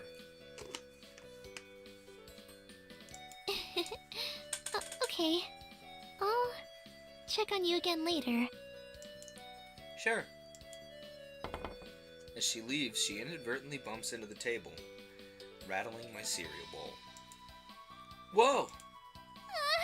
I'm so sorry! I almost spilled your cereal! I'm so clumsy. No worries, I'm not mad at you. Yeah. Thanks! After a while, I finish my food. Anna hands me the food bill, and I pay for it, receiving my change. I'm glad you stopped over at my mother's restaurant. Well, I'm happy you're working at the restaurant. Maybe you'll see yourself improving. Perhaps. Yeah. Thanks, Ryan. Hey, no problem. I don't want you feeling down all the time. Ryan?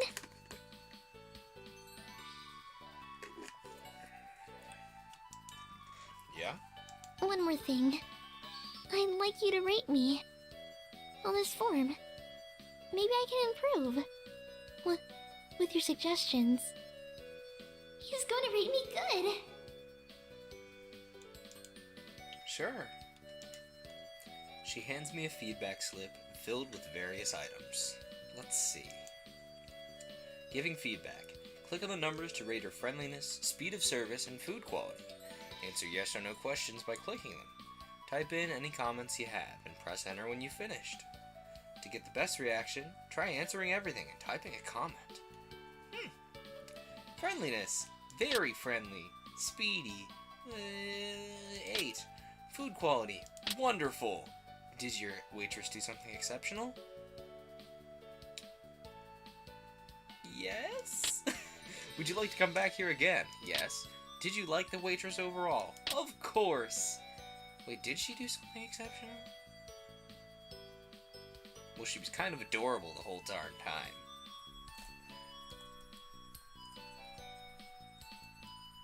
Oh, if I hit control, it's on skip mode. It turns on skip mode. Okay. Let's say the waitress was exceptionally adorable throughout the experience. And then put a little smiley face. Wonderful. So I did a superior job. I'm so happy.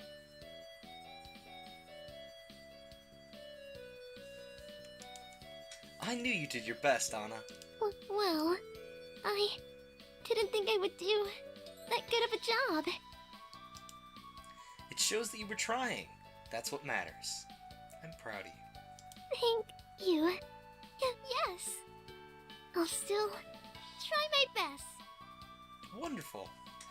Though she's a frail and modest girl, the tone of her voice sounds very sincere.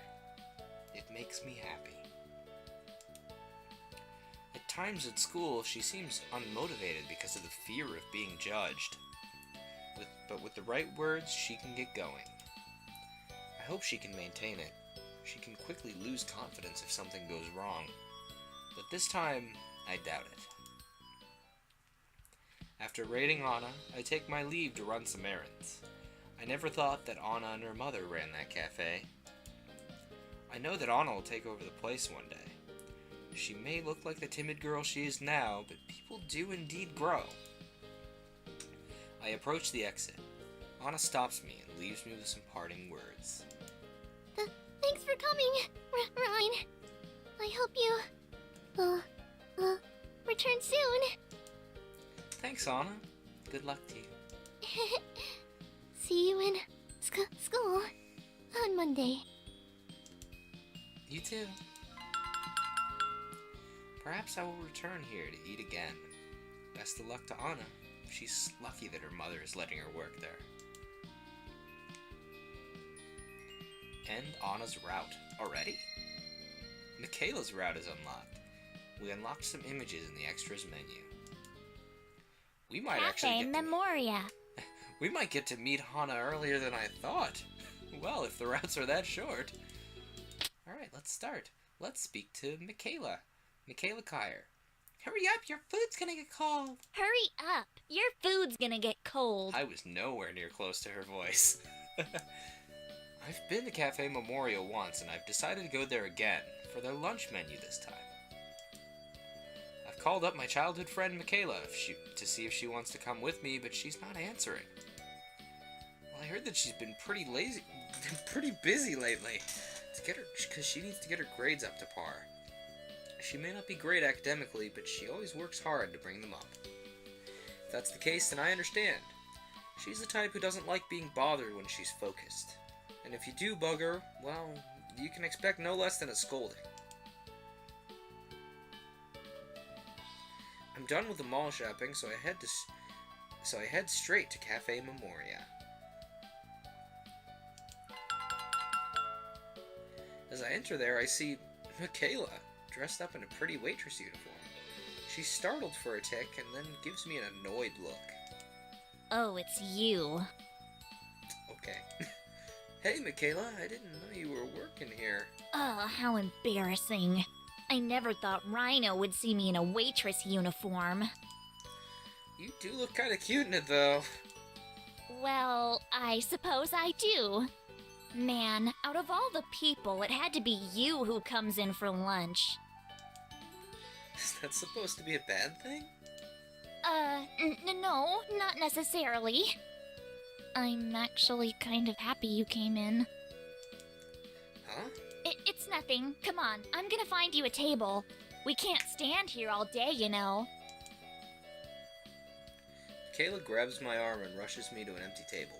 I nearly lose my balance as we run towards one. Dang, why so hasty? I mean, I'm pretty sure you have all day in this cafe. Just shut up and follow me. You know, Michaela, if you keep that attitude up, it's gonna spill over to the other customers. We find a table rather quickly and she seats me down. What's up with her? Why is she so angry? Maybe because she doesn't like working here? So, what brought you to work here? I don't want to talk about it. Okay. It's because of me, right? If that's so, then I'll just go, dude.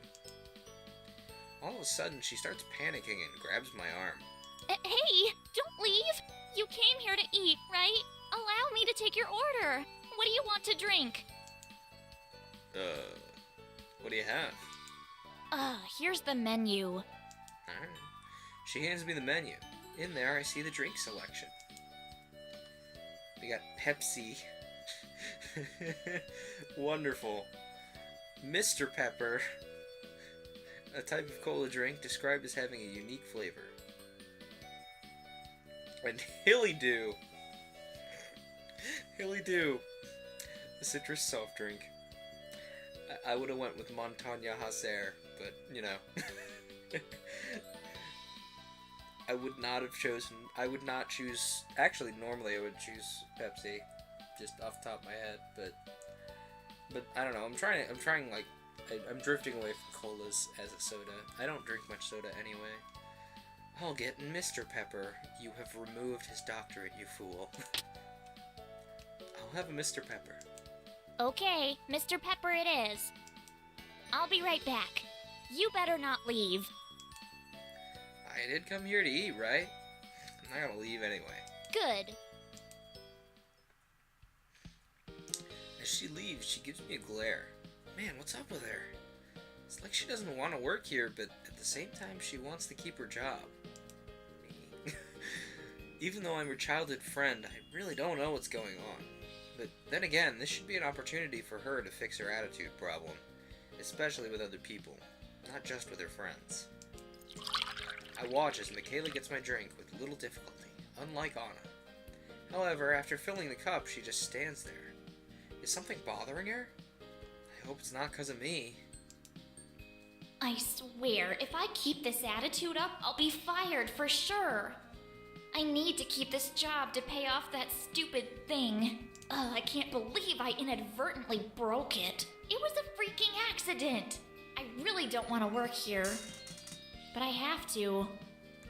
Come on, Michaela. Calm down and breathe. She takes a breath, snaps out of her little zone, and brings me a drink. Brings me my drink, rather. Here. Thanks, Michaela. Yeah, sure. Are you ready to order? Oh, my order. I nearly forgot about it. Really? You haven't looked at the menu I gave you? I don't have all day, you know. And I don't have all day with your attitude. Look, Ryan, I've been having a bad week, and the last thing I need is taking crap from you. I try not to explode at her. Growing up with her, I've learned to put up with her attitude problem. I try to calm things down by putting things in perspective. But first, Michaela, trying not to cause a scene, comes up close to my face and scolds me. Yeah, go ahead and tell me I'm doing a shitty job as a waitress. I really didn't want this job in the first place. Whoa, Michaela, calm down. Would it really help you if you dump your frustration onto your customers, anyway? She turns away with an annoyed look on her face. Well, perhaps I am feeling a little frustrated. If you want to talk about it, I'm right here. I can't really talk about it here. Maybe after work. Okay, that's fine. Michaela calms down and smiles. Perhaps at the fact that I'm here to comfort her. Michaela calms down and smiles. Perhaps at the fact that I'm here to comfort her. Well, what do you want to order, Rhino? The Memoria burger with fries. Once you try this, you will remember its taste and come back for more. Chicken noodle soup. A classic soup with chicken, noodles, and hearty vegetables. Potatoes au gratin. A hot and delicious potato dish with browned crust, breadcrumbs, and bacon. A personal pan pizza. A small, hot, and delicious pizza with your choice of toppings. Pizza. What toppings would you like with that? What do you have to offer? Michaela pauses and irks a little bit because the list of possible toppings is too long. But she does show me a list. I really hate explaining toppings. Huh? Nothing. Oh, okay. I think I'll take a classic pepperoni pizza, though. Alright then. Do you want any other toppings? No, that's all. She gives out a slight irk again, as if she doesn't like my choice of toppings. I see. Okay. I'll be back with your order. You better not pull off some bullshit like leaving. Alright. I'm not leaving anyway. I'm pretty surprised at how Michaela's controlling her anger. She's actually looking quite professional. Well, aside from her saying you better not pull off some BS, yeah, Michaela has quite the foul mouth. I'm sorry, listeners. Maybe I need to mute her and give her a snotty voice myself to try and censor things. I don't know. I'm surprised that the other customers and employees haven't heard her bad language. I watch as she gives the ticket for my order to the chefs at the back of the restaurant and proceeds to take orders from the other guests. I watch as the customer keeps changing his mind, irking Michaela. You can tell by her face that she's losing patience with him. This guy is really pissing me off. But I can't let my frustration show. Eventually, the customer decides on something. Even though Michaela was about to lose her cool, she held it in pretty well. After finishing her business, she proceeds on to the next guest, and then the next. One of them happens to be a very angry customer. You know what happens when you try to argue with Michaela? She'll blow up in your face. Really? I just want to slap that guy in the face. He doesn't understand that we're not cosplaying as waitresses. Such a dumbass. He's got the brain size of a chipmunk. I'll explain it to him one more time. If he doesn't get it, I've said that this is not a cosplay. If you want cosplay, there's one across town. Eventually, the customer leaves, and Michaela proceeds to get my order that's already been prepared. She brings the food to my table, apparently happy that she's serving me. It seems like she's forgotten about the argument she had with a guest moments ago. Here's your food, Rhino. Thanks, Michaela. You better like the food. I told the chefs in the kitchen to make it perfect. Well, it does smell pretty good. Good. I'll be back to check up on you. Michaela goes off somewhere, apparently to take her break. However, she stopped by the owner of the restaurant, Elena, or Anna's mother, around the corner. I couldn't see her, but I managed to overhear their conversation. Apparently, it's just a reminder for Michaela not to repeat what happened before. Huh? What happened? But from what I've seen, it appears that nothing happened again. Several seconds later, Michaela proceeds to go wherever she's going to. Okay, it's a little weird that there's a X, there's like a close thing above the dialogue box, and I'm a little curious what happens when I hit it.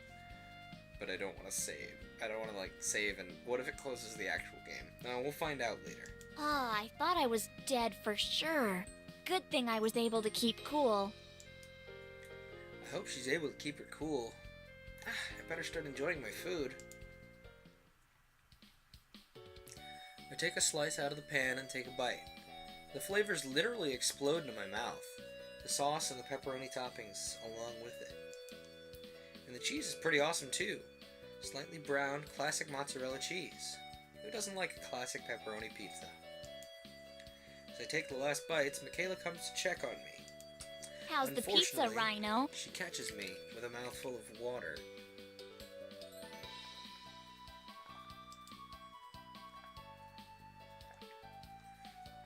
That's the way staff tend to do. Seriously, every time I go to take a drink of something. Oh, hey, hi, is everything alright? Everything good over here? I'm like, pretty good. It's just pepperoni pizza, but still pretty good. To be honest, just pepperoni is really boring. You should have gotten something else with it. Like pineapple. Oh boy, I'm so excited to have the pineapple on pizza debate again. Oh dang, I feel like if I actually liked pineapple, I would actually kind of like having pineapple on pizza. I know I've come out and said that I don't like sweet on my pizza, but it honestly depends on the other toppings. If there are certain toppings that pair well with a sweet flavor, that'd be good. But also I just don't like pineapple, so that's why I'm always like, don't put pineapple on my pizza, because I don't actually like pineapple in anything, you know? I don't know. Part of it is the fact that it has enzymes that digest your tongue while you're eating it. That just squeaks me out a little bit, I guess. Anyway, the menu offered pineapple as a topping, but obviously I didn't get it. A lot of people go crazy over that stuff, but I'm not really fond of it. I just wanted a simple, no-nonsense pizza. Nothing with crazy ingredients, like pineapple. Pineapple on pizza is not my thing, though. Well, I respect your opinion, but you're seriously missing out. Trust me, I've tried it before. It's nothing special, and I don't really like fruit on my pizza. Rhino, you're so boring sometimes. Not my problem if she doesn't like the fact that I don't like pineapple pizza. After finishing my food, Michaela hands me the bill. I pay for it and receive my change. Thanks wow, for stopping by, Rhino. The stream died there for a second. Thank you, computer. Sure. She takes something out of her pocket. Happens to be another of those rating forms, just like what Anna did before. Hey, Rhino, I want you to rate me on this form. Oh, yeah, just like what Anna asked me to do. You rated her, too? Yeah. Well, I don't see why I should be treated any different compared to Anna. Just rate me, okay? Okay. Friendliness. 5. Speed of service. Yeah, she was speedy. The food quality was 6. It was a little better than alright. Did your waitress do something exceptional? No. Would you like to come back here again? Yeah. Did you like the waitress overall? Yeah. A bit schneid. Wouldn't have put up with it if I didn't know her. Would be more annoyed.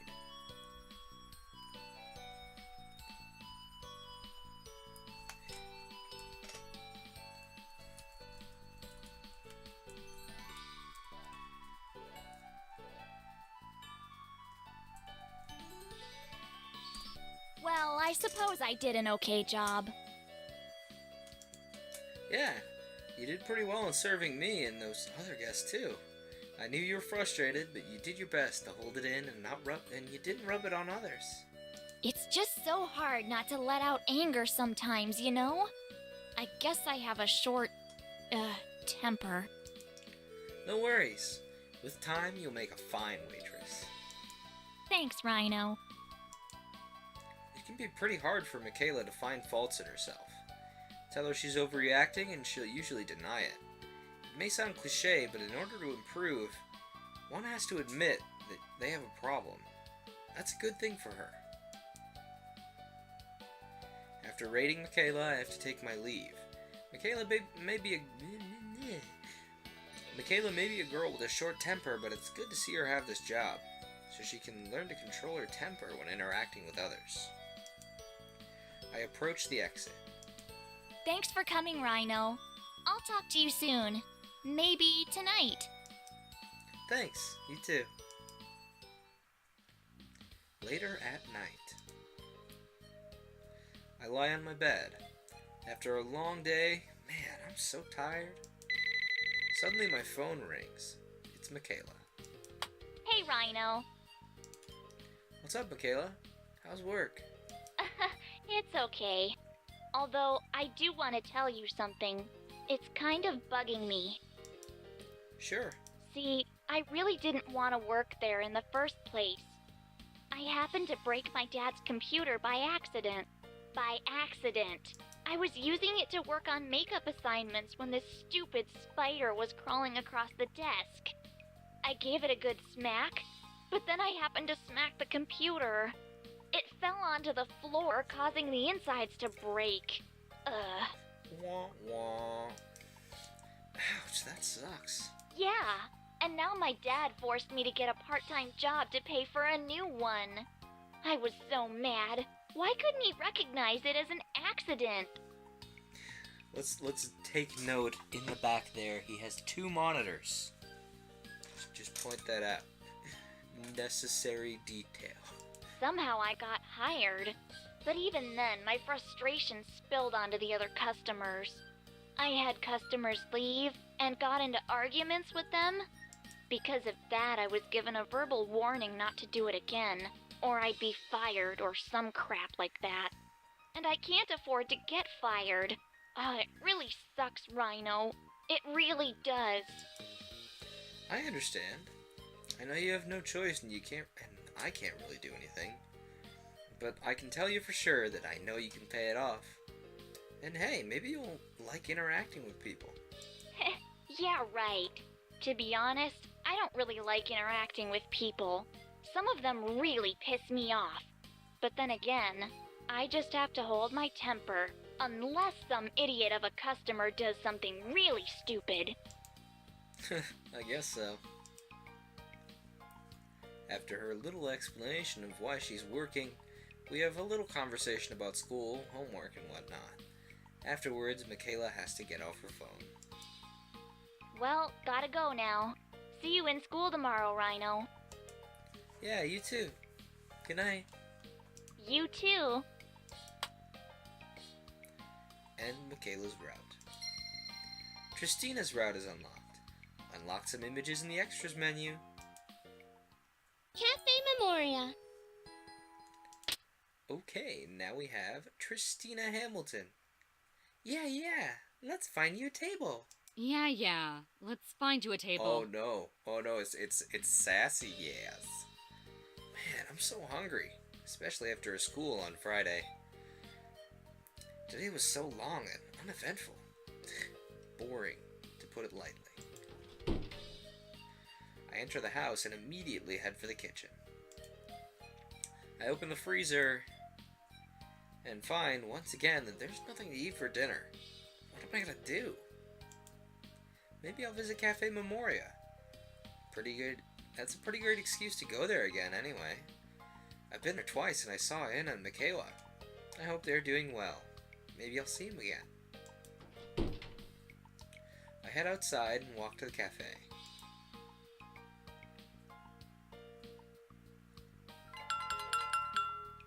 As I enter the restaurant, I happen to see a girl retreat as she senses my presence. She looks really familiar with her pink hair. However, she's stopped by Anna. Christina? We got a guest. Can you take care of it for me? Are you okay? Yeah, I think. I see Tristina come out with a frown on her face. I wouldn't exactly call her a friend since we hardly talk to each other, but I do see her hang around Julia and Aurelia quite often at school, since they're members of the cooking club. Hey Tristina, so you work here, huh? Her eyes shift away from me. Sorry. Cleaning my email. Probably should not be cleaning my email right now. Is something wrong? Let's go get you a table. Tristina seats me down on a table. This sucks. Huh? What sucks? Nothing at all. Ryan is seeing me in a waitress outfit. It's embarrassing, but still. Huh? Why are you turning red, man? It's nothing!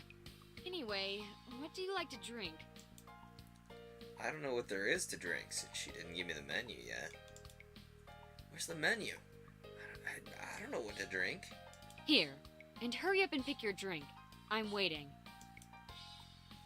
We got Pepsi, we got Mr. Pepper, we got Montaña Hacer, we got Kvass, a popular Eastern European drink with an alcohol content so low that it's considered acceptable to be consumed by minors.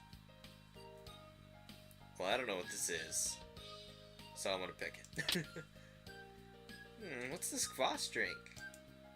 She spits the words out in a straight, serious tone. Oh, that thing is a type of beer. You can't drink that stuff, you're not 21. That, and I'll get fired if I serve you that because I'm not even 21 yet. Besides, you'll get drunk with that. But it says the alcohol content's low enough that it's acceptable for kids to drink it. Fine. I guess I was too stupid to not read the description. Don't get mad at me, okay? No worries. Kinda curious what it tastes like, though. Sure, fine. Kvass it is. As Tristina leaves, I take a good look at her. She looks kinda pretty in that waitress outfit. But as I do, she turns back at me and glares at me with eyes that say, "Stop staring at me." But she did blush as if she liked it. Regardless, I turn away out of respect. On her way to the beverage bar, she stopped by a male guest asking questions. Good heavens. Let's read that line again. On her way to the beverage bar, she stopped by a male guest asking questions. She startles and nearly falls down. Another disgusting male. Gosh, I bet he's up to no good. Anyway, I don't know. Try asking another waitress. I bet she did that to get the male guest off of her. I see him approach another waitress, namely Michaela, and she handles it with ease. I overhear Michaela say to the guest, Yeah, don't mind her. She has difficulty with guys. "Go figure." Although Tristina acted fairly rude to the customer was understanding after hearing Michaela's words. Tristina proceeds to get my drink and immediately comes to my table, trying to avoid eye contact with me. Here. Thanks, Tristina. I appreciate it. Yeah, whatever. So, what brought you to work here? I don't want to talk about it. Okay. I try to think of another topic. How's work so far? Okay, sorry. Perhaps it's none of my business then. She sure doesn't want to talk. She can make you really uncomfortable if she doesn't want to talk to you. But still, it's good to see her interact with people around here, especially the males. Maybe she'll learn to be more comfortable around them. So, Ryan, what would you like from our dinner menu? Well, Tristina, I'm not quite sure what I want from the dinner menu because you haven't handed it to me yet.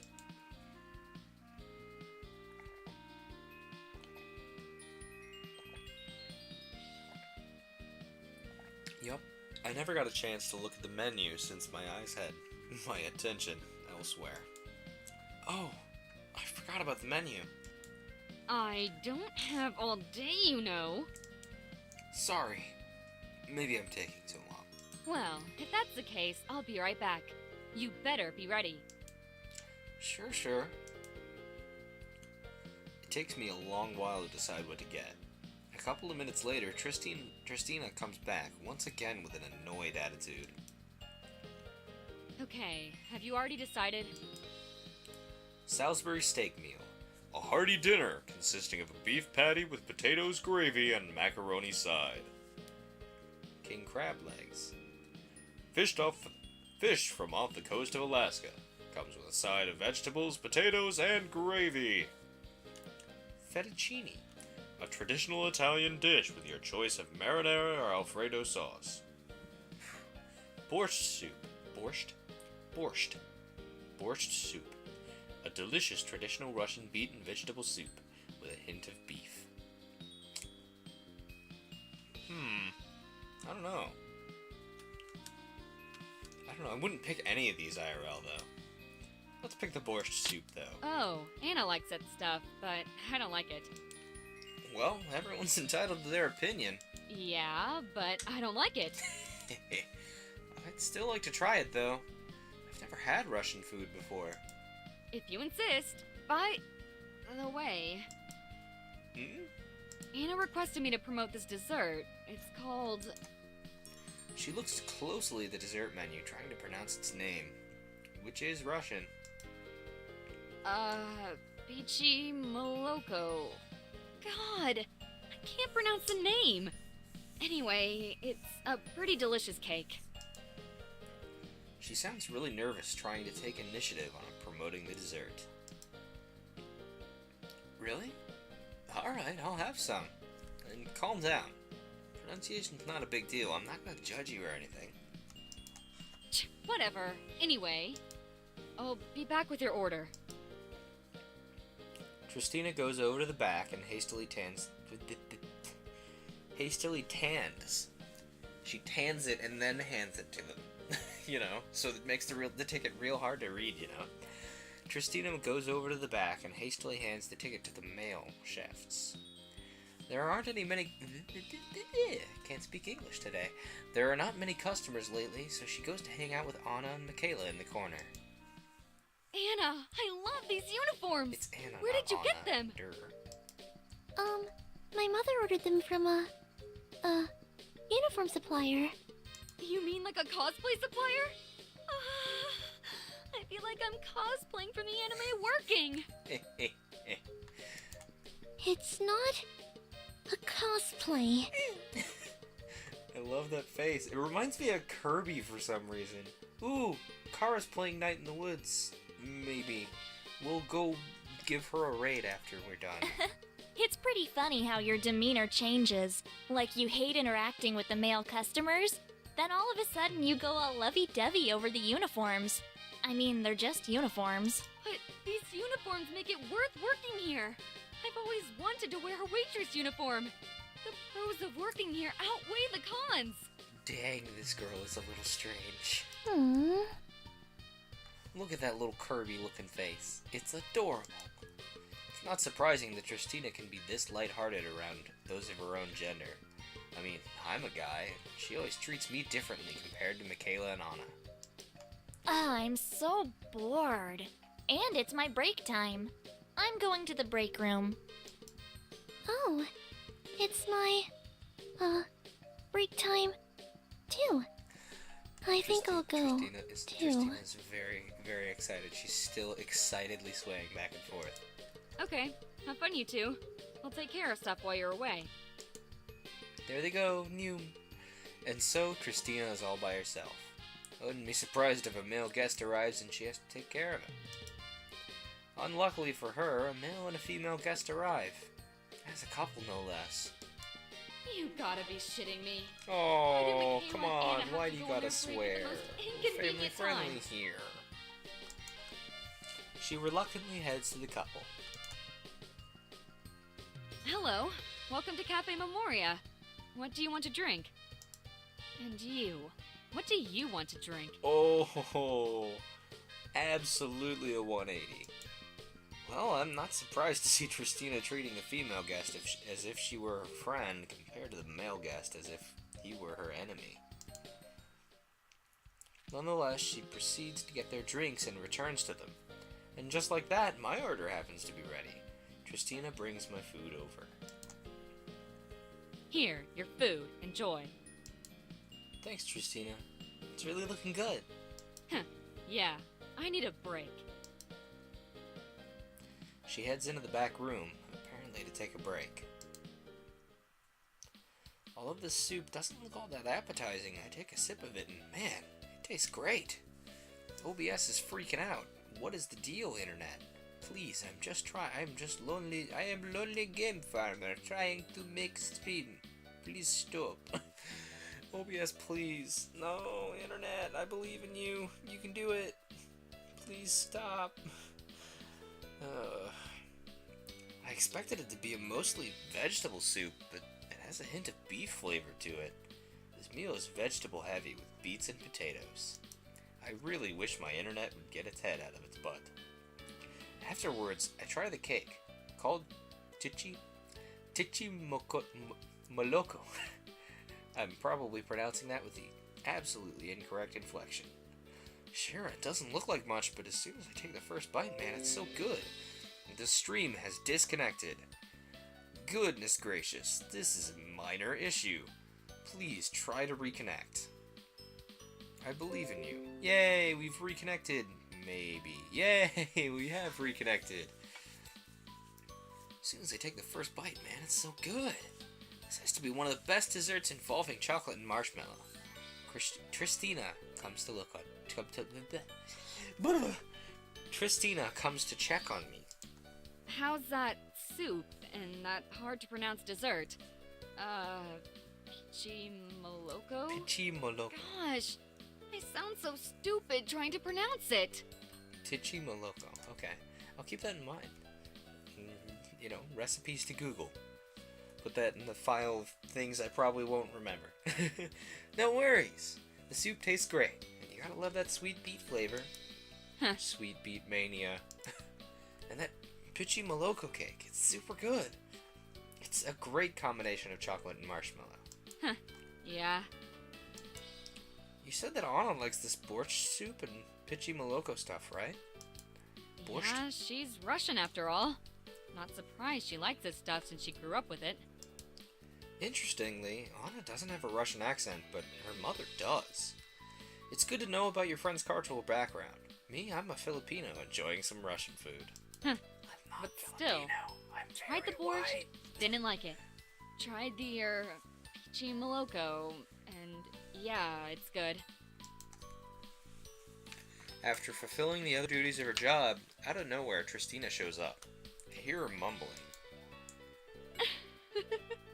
I love working here. The waitress uniforms are so cute.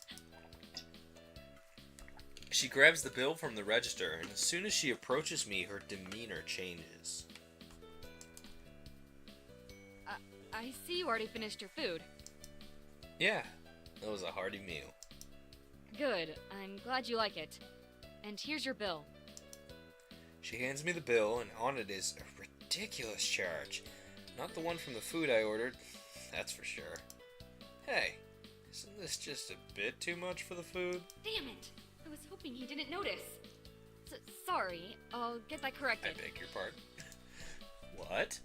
She goes to get that corrected with help from a female supervisor. Tristina then hands me the bill with the correct amount. I pay for it and receive my change. That was curious. Thanks. By the way, could you, give feedback on this slip? Her head turns away, avoiding eye contact with me. She pulls out another one of those forms. Just like what Anna and Michaela did. Goodness gracious. Why not? Sure. As much as I hate doing this, it's a must if this restaurant is to improve. Friendliness, 4. Speed of service, 8. Food quality, wonderful. Did your waitress do something exceptional? Yes. Would you like to come back here again? Yeah. Did I like the waitress overall? Yeah, I guess.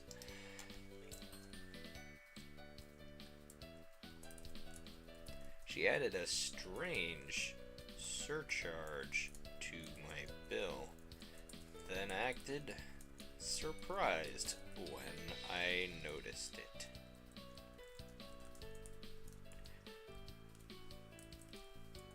I did an okay job? Yeah, even though you were struggling a bit with the male guests, you did okay.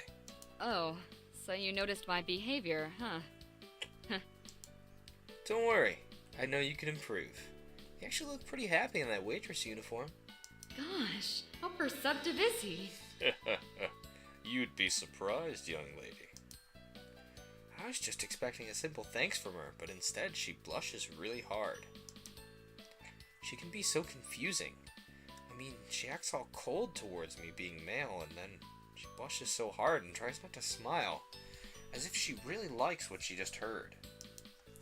But I'm just assuming things. I see guys at my school compliment her, and she just shrugs them off as if she doesn't care. I take my leave after rating Tristina. She may not realize it, but it's an opportunity for her to improve herself. Best wishes to her. As I head out the door, she calls out my name, wanting to talk about something. Hey, Ryan. What's up, Tristina? There's something I'd like to tell you.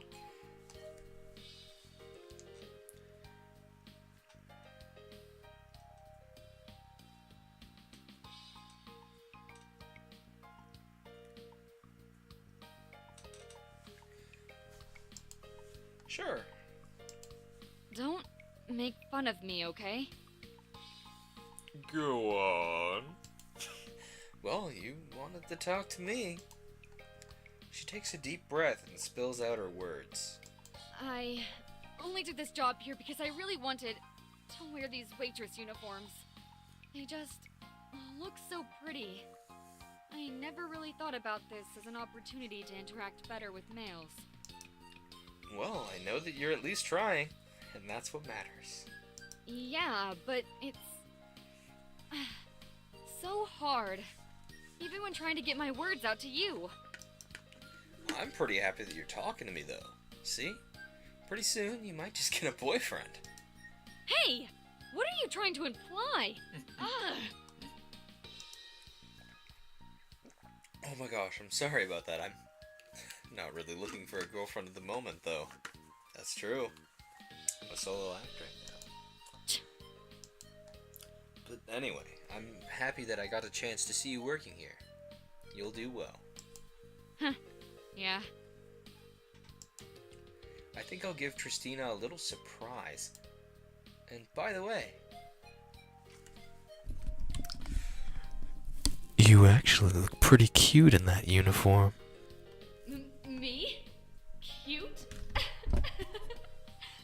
Ryan called me cute. There's no way a tall girl like me would be considered cute. But whatever.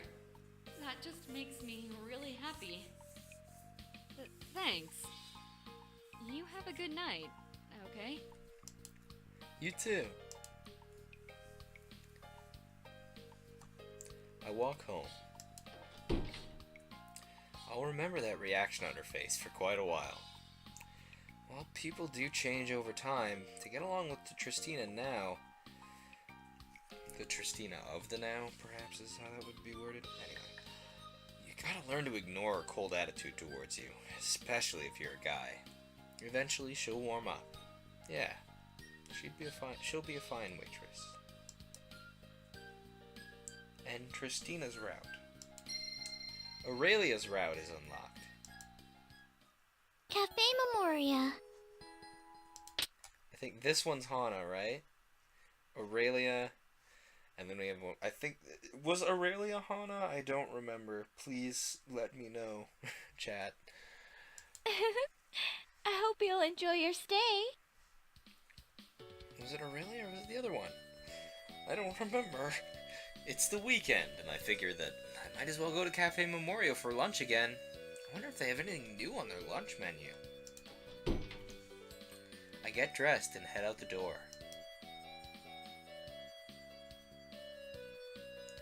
Just outside the restaurant is a huge line. What could be going on? Is there something new and popular happening? Well, I can't wait. I'm pretty curious. Sometime later. I wait for at least 30 minutes. There I watch as Anna, Michaela, and Tristina dutifully wait on the customers. You can tell that the male customers, some of them are familiar faces from the school, seem to be somewhat disappointed in the waitress they've got. Apparently the long line was to see a new recent hire who goes to the same school I do, in hopes to be served by her. They say she's really pretty, in both looks and personality, and has the best grades in school. And then I'm next in line. The waitress to serve me is... Oh, hello, Renee. Oh gosh, Aurelia! I should have figured that out. She calls me by that name all the time. She's really popular and has the best grades in school. She's physically attractive, but her kind personality adds to that greatly. You'd be lucky to have her as your girlfriend. Despite that, it's really quite intimidating when she tries to get really close to you. I guess I'm lucky to have her as my waitress. I try to avoid eye contact. My tongue is tying itself in knots. I try to avoid eye contact with her. My name's not Renee. I'm so happy that you came. How are you doing today? She sounds so cheerful. She ignores the fact that my name is not Renee. How dense can she be? I'm fine. That's really good to hear. Come on, let's get you a table. Oops, let's get you a table. Well, she's quite enthusiastic about her job. She seats me at an empty table and hands me the menu. Here's your menu. What would you like to drink? We just got Pepsi, Mr. Pepper, and Hilly Doo. I guess we'll do Hilly Doo this time. Can I get a Hilly Doo, please? Okay, Renee, you got it. It's pretty irritating when she doesn't call me by the right name. She knows my name is spelled R-Y-N-E, but she thinks it's pronounced otherwise. Come to think of it, the name Aurelia kinda looks like Amelia. Aurelia. Again. My name is not Renee. So, how's life going for you? And how's your blonde girlfriend, Michaela? Excuse me? Why'd she change the subject? I don't know if she's just ignoring me, or if something's wrong with her. It's alright. And Michaela's not my girlfriend. Don't get anything twisted here. She's just my friend. Oh, but I thought that wasn't the case. I always see you two together in school. Just because we hang out together doesn't mean we're a couple. Sheesh. I'm so sorry. So, what kind of girl do you like if Michaela's not your girlfriend? Ooh, that zoom in. She starts flirting towards me, giving me a seductive smile and getting uncomfortably close. I need to read faster to get this off the screen. I'm surprised that nobody notices what she's doing. Oh god, seriously, Aurelia, stop trying to use those things of yours to seduce me. I'm gonna lose my mind. Really, Aurelia, shouldn't you be, getting my drink while I look at the menu? Oh, right. Okay. I almost forgot what I was doing. Sorry. I really should have screened this game. She leaves and proceeds to get my drink. Aurelia may be popular and have the best grades in school, but she's very ditzy and absent-minded. Before she gets my drink, though, she helps the other guests to their tables, most of them males. You can see their eyes light up as they're being guided by the beautiful Aurelia to their tables. I take a look at the lunch menu and see several new items that weren't available when I first visited for lunch. And just like that, Aurelia comes up all of a sudden with my drink. Here you are, Renee. A nice hilly do. I irk as she calls me that name. Thanks. You're welcome. Are you ready to order? Not yet. When you call me by my name, maybe. It's okay. Take your time. And just like that, she stands there waiting for my order. Don't you have, like, any other customers to take care of? It's okay. I like hanging out with you. Oh gosh, how can you resist that smile on her face? It's so warm and inviting. Even though she treats everyone with her utmost kindness, it really bothers me that she treats me as if I'm extra special to her. Yeah, I know, she's really pretty. I get it. Oh, I know. Just to get rid of her, I place my order. I'll have, chili soup. A mild chili soup topped with cheddar cheese and a side of beans. A sub sandwich. A foot-long sub sandwich with your choice of ingredients. Comes with potato chips. Chicken wings. A plate of chicken wings with your soy of sauce. Spoonerisms, everybody. They're funny. A plate of chicken wings with your choice of sauce and your choice of sides. Rolled tacos. 3 large-sized taquitos topped with guacamole and salsa. Comes with beans and rice. Sub sandwich sounds good. So what kind of bread do you want? Toasted, cold, and what kind of meat, etc.? Do you have a list of what's available? Sure. She hands me a list of ingredients for the sandwich. It's long and unwieldy. I'll take jalapeno bread with roast beef, lettuce, tomato, provolone cheese, sriracha, and avocado. Oh, and barbecue chips for that. Oh, and cold, not toasted. The avocado's extra. You don't mind, right? Yeah, sure. Why not? All right. I really wish they simplified the sandwich. I really wish they would simplify the simplewich menu. Words are hard, man. I really wish they simplified the sandwich menu a bit, but at least they have what I like. I'll be back with your order. Aurelia goes over to the back and happily hands over the order ticket to the chefs. To the chefs. You pronounce it chefs, don't you? Happily hands the order ticket to the chefs. I swear English is my first language. Thank you, Stream, for trying to crash on me. She then proceeds to serve the mostly male guests that arrive with Anna, Michaela, and Tristina's help. Although Tristina struggles a bit with the guys, as usual. Eventually, there's a short break in between guests that arrive, and the girls talk to each other to kill some time. Hey, you stop disconnecting, please. Can I manually force it to reconnect? I can't. Shoot. That's disappointing. I get up and walk around a bit. I need to stretch my legs. As I do, I overhear a conversation. Hey, Aurelia. Why were you going all lovey-dovey over Ryan? I saw you flirting with him so much. Because he's such a sweet guy. He deserves a lot of love. I can never express my feelings like that towards a guy. It's like, I have to slap the shit out of him if he ever tries something funny with me. You're pretty bold Sorry, to take I had to initiative. cough there. It's just who I am, I guess. Why are they gossiping about me? They have a crush on me or something? I swear, Aurelia, I don't really approve of what you're doing to Rhino. I mean, using those massive boobs of yours to sway him over. Real subtle. How come you're not Renee's girlfriend, Subtle Michaela? You should censorship confess here. your feelings toward him. You're his childhood friend, right? Why are you changing the topic all of a Oh, sudden? goodness I gracious. don't exactly OBS, have strong please. feelings for him, you know. He can be pretty stupid sometimes. And his name is not Renee. Wow, I'm sorry for the folks at home that were watching this over the stream because you just missed some choice dialogue. We're in the middle of a fight scene between Michaela, Renee. I'm calling her Renee now. Her name's now Renee. I don't care. And Christina here. They're arguing about how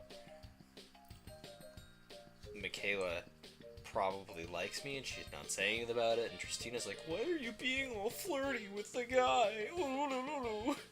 Don't do that.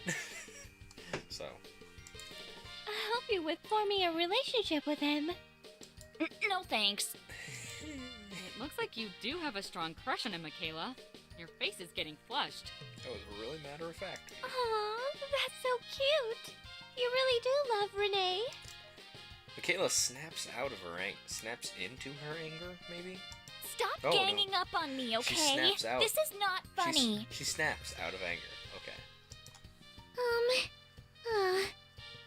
Some of the food is ready to be served. Adorable. Apparently Anna was just standing there, listening to the other three girls gossip about me, with nothing to say.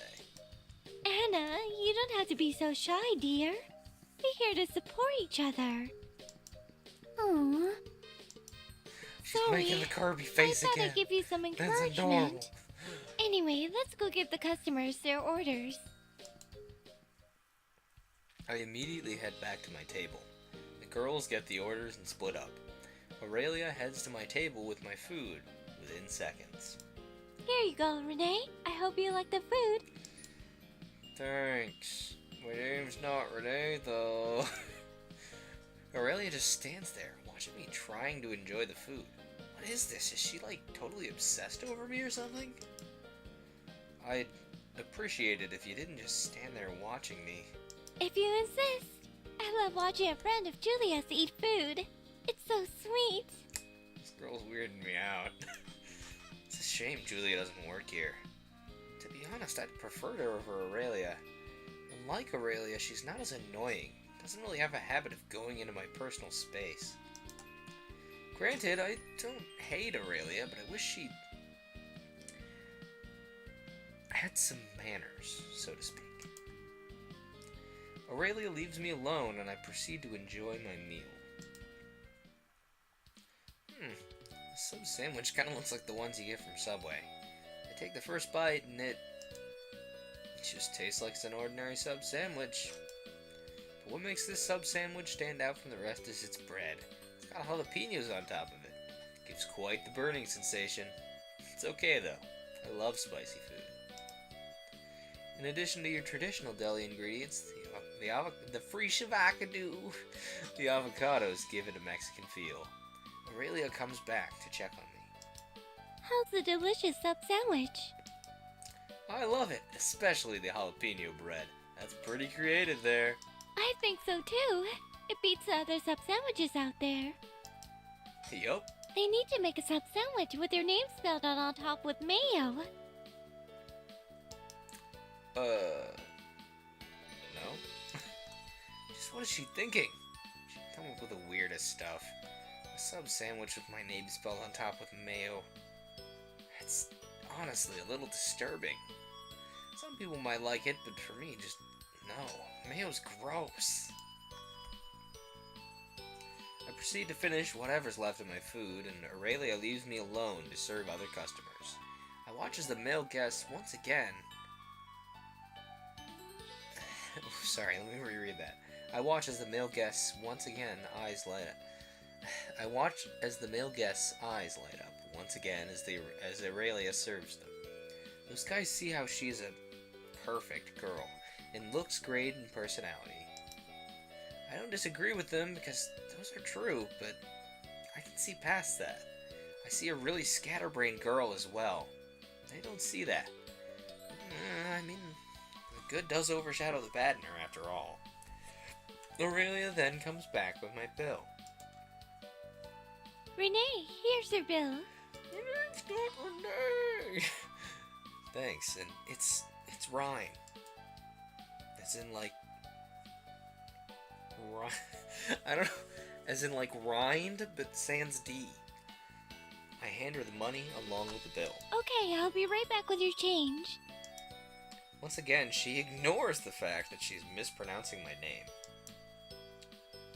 She leaves the area, and just like that, she processes my payment. She comes back with something else in her hand. Here's your change. And say, Yeah? rate me please? Your feedback is important. And again, another one of those rating forms. But I don't mind all that much. Maybe I should really be blunt this time. Sure. Friendliness. Very friendly. Speed of service. Yeah, plenty fast. Food quality. Yeah, it's alright. Yeah, she forgot my name. That's the exceptional thing. Wrong name. Would you like to come back here again? Yes. Did I like this waitress? No. She was like trying to make moves on me and she forgot my name. Insisted my name was Renee, not Ryan. Sad face. I did an alright job. Yeah, you were dutiful in your work and you served the food on time. I'm so glad, Renee. Just one thing. What is it? I try not to yell at her for this little thing that's been bugging me every time. Every time that Aurelia talks to or refers to me. Please. Stop calling me Renee. It's Ryan. I'm gonna start calling you Amelia. I'm so sorry. Ryan? Got it. And just like that, it sinks into her. I'm honestly particularly curious as to what other name she gets wrong. After rating Aurelia, I take my leave. Although she may be quite annoying at times, I have to admit I kind of had fun with her around. I exit the restaurant and Aurelia stops me outside. Hey, Ryan? What is it, Aurelia? I just want to say thanks for coming. She gives me that signature smile of hers. Sure. I smile back at her. In fact, I took this job because I heard from Michaela that you're regular here. And I always wanted to serve such a sweet guy like you. Oh shucks. I'm not exactly a sweet guy, you know? I mean... But you are. You don't have to hide it. Oh, goodness gracious, thank you. No wonder a lot of people like you. Whether it be at the restaurant or at school. Just doing my best to make people happy. By the way... Yeah, what is it? Why don't you have a girlfriend? I hate it when people bring up the topic of me having a girlfriend. Because I'm not ready for one yet. I'll be your girlfriend. Ugh. Figures. Despite her attractiveness, I have to turn her down. Not really believing in love at first sight, that's... Oh boy, that's a setup for a disaster in the long run. That, and we've never really gone out with each other much. I mean, and there's also this to consider. I do have some feelings for another girl. Sorry, that's too sudden. Aw, I see. I hope you find one someday, though. She seems a little disappointed, but again, I'm not ready for a relationship yet. Although I'm willing for a casual get-together at each other's house. If you want, maybe we can hang out sometime, when you're off work and such. Sure, I'd be happy to sometime. Then we can have lots of fun and... She says a long list of activities of what we can do. Ugh, good heavens, she can prattle on and on. Yeah, that's cool. I gotta be going now, though. Oh, okay. I'll see you in school tomorrow. I must get Julia to work here. She hugs me. What's this feeling I'm getting from her? Is it that warm kindness that radiates out of her, or is it... Oh boy. Oh, is it because her chest is pressing against me? No, Ryan, stop thinking perverted things. Bad time. Bad time for that. After all that's said and done, I walk home. I wonder. Out of all my female friends at school, Julia's the only one not working at the restaurant. Though I do have mixed feelings about her working at the restaurant. End Aurelia's route. Julia's route is unlocked, and we've unlocked some images in the extras menu. Cafe Memoria. I think Julia was Samantha Chan, right? Do you guys remember? I don't know. I'm so happy to serve you tonight. That's Hana. It is Hana. Man, after school, the days just go by so quickly. I mean, at least it's a Friday, though. That's a plus. I go out and get the mail. Mostly junk mail. However, as I dig through it, I see a Cafe Memoria coupon for 50%. As thanks for being a regular. I mean, I've only been there at least 4 times, but hey man, whatever. Still good. I do have food in the freezer, though. But hey man, that'll stay there. The coupon gives me another excuse to eat out once again. Put on my jacket and head out the door.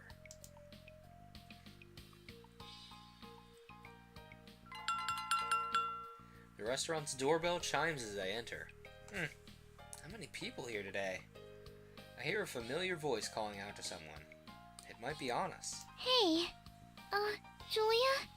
Can you serve the guest that's, there? Sure. Wait, did I just hear the name Julia? She works here now? Out of the corner, I see her come out in a waitress uniform. Despite being friends with her, for some reason my eyes shift away from her. Ryan, I'm so happy that you came here. She hugs me. Yeah. Hi, Julia. So, I see you have a coupon in your hand. Yeah, I just got it in the mail today. Oh, okay. Come on, follow me to your table. As she guides me to my table, I walk with my head turned away from her, so that I can only see her in my peripheral vision. Normally, I don't turn away when I'm with her, but something inside me is telling me about Julia. I really don't know what's bugging me. Because of my behavior, I bumped into a column. Oh no! Ryan, are you okay? Yeah, I'm fine. Here, let me help you up. She extends her hand out to me. I turn my head and face her. My face just flushes 7 shades of red as I grab her hand, getting up. I look away from her once again. Thanks.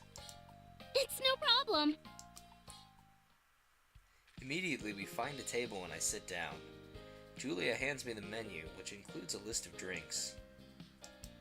Here's your menu, and what would you like to drink? I look at the list of drinks and my mind is immediately filled with thoughts of Julia. About how Julia's a talented cook, how modest and polite she is, and... Hey, Ryan, is something wrong? Sorry, I got distracted. No problem.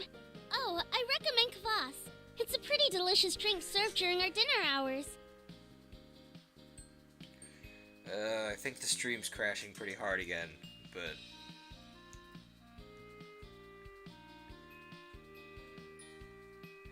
But we're definitely gonna just finish the Julia route, because it's Hana's voice actress, and it's adorable.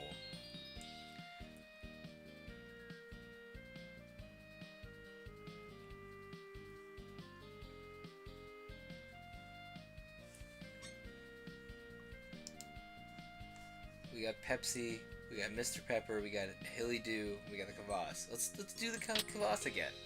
I'll have the kvass. Good choice. I've tried it and it's pretty good. Really? Yes, Anna, being Russian, enjoys this drink too. I see. It's pretty amazing how this stuff is legal for kids to drink, considering its low alcohol content. Yeah. It may sound like I don't care what Julia's saying, but something's really distracting me. I'll be right back with your drink. He loves her. Oh, by the way, Julia. What is it, Ryan? I freeze as I forget what I was about to say. Shoot, I forgot what I was gonna say. It's nothing. It's okay. I'll be right back then. She leaves, and for some reason I just can't stop staring at her. But if she's up close to me, I can't even look her in the eye. And now all of a sudden I remember what I was gonna say. It's such a nervous wreck around her, especially in this place. But at school I'm not like that. Oh, at least Michaela's showing up. Hey, Rhino. Michaela. I can't believe you're getting all lovey-dovey over Julia. Hey now, let's stop making any assumptions.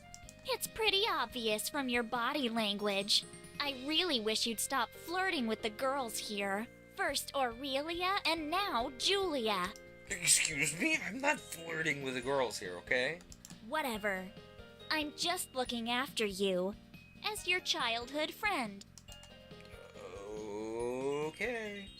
Thanks, though. Gosh, Michaela's getting the wrong idea. What's her definition of a flirt? Acting like a nervous wreck? You'd be surprised that most of my flirting is being nervous. Although it's pretty typical of her to act this way whenever she sees me interact with Julia. Julia comes back with my drink and Michaela confronts her. Julia, Hello, Michaela. did Aurelia teach you to flirt with Rhino? No, she didn't teach me anything. I hope not. Though I wouldn't be surprised if you do something funny to him. I bet Julia's pretty irritated with Michaela's assumptions. Sorry about that. Here's your drink. Once again, my eyes turn away from her. Not because of her and Michaela almost starting a fight, though. Thanks. Sure thing. And all of a sudden, something comes out of my mouth. My gosh, Julia, why do you gotta... My gosh, Julia, why do you have to make that kind smile on your face? That reaction is almost as if she didn't hear what I'd said. I get flustered. Nothing. Sorry, I said something really rude. Oh, no worries. Are you ready to order, by the way? Let me see. Sorry, I didn't make up my mind yet. It's okay. Take your time.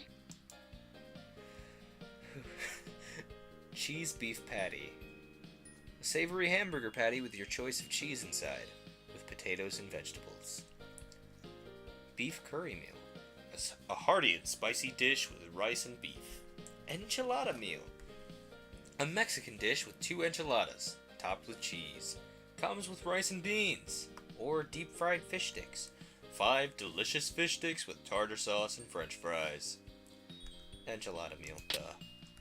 An enchilada meal. Okay, Yeah, that's actually a pretty good meal, topped with cheese with a side of rice and beans. alright, okay. Although, I really recommend the beef curry meal. And I want an enchilada meal. Alright then, you've got it. Even with my tense personality around her, Julia still puts up a cheerful face. I wonder if she knows that I'm acting strange around her. I'll be right back with your order. In the meantime, you can watch some TV or something. Sure. Julia enthusiastically hands my order ticket to the chefs at the back, and the stream decides to crash again. No wait, we have 13 kilobits per second. Shoutouts to my internet provider. Good job, y'all. Really, really useful. Thank you for making me drop these frames. We're almost done with this game. Just give me like 20 minutes, okay? Because there aren't many customers today, she proceeds to the front of the restaurant with a huge smile on her face, waiting for the next customer to arrive.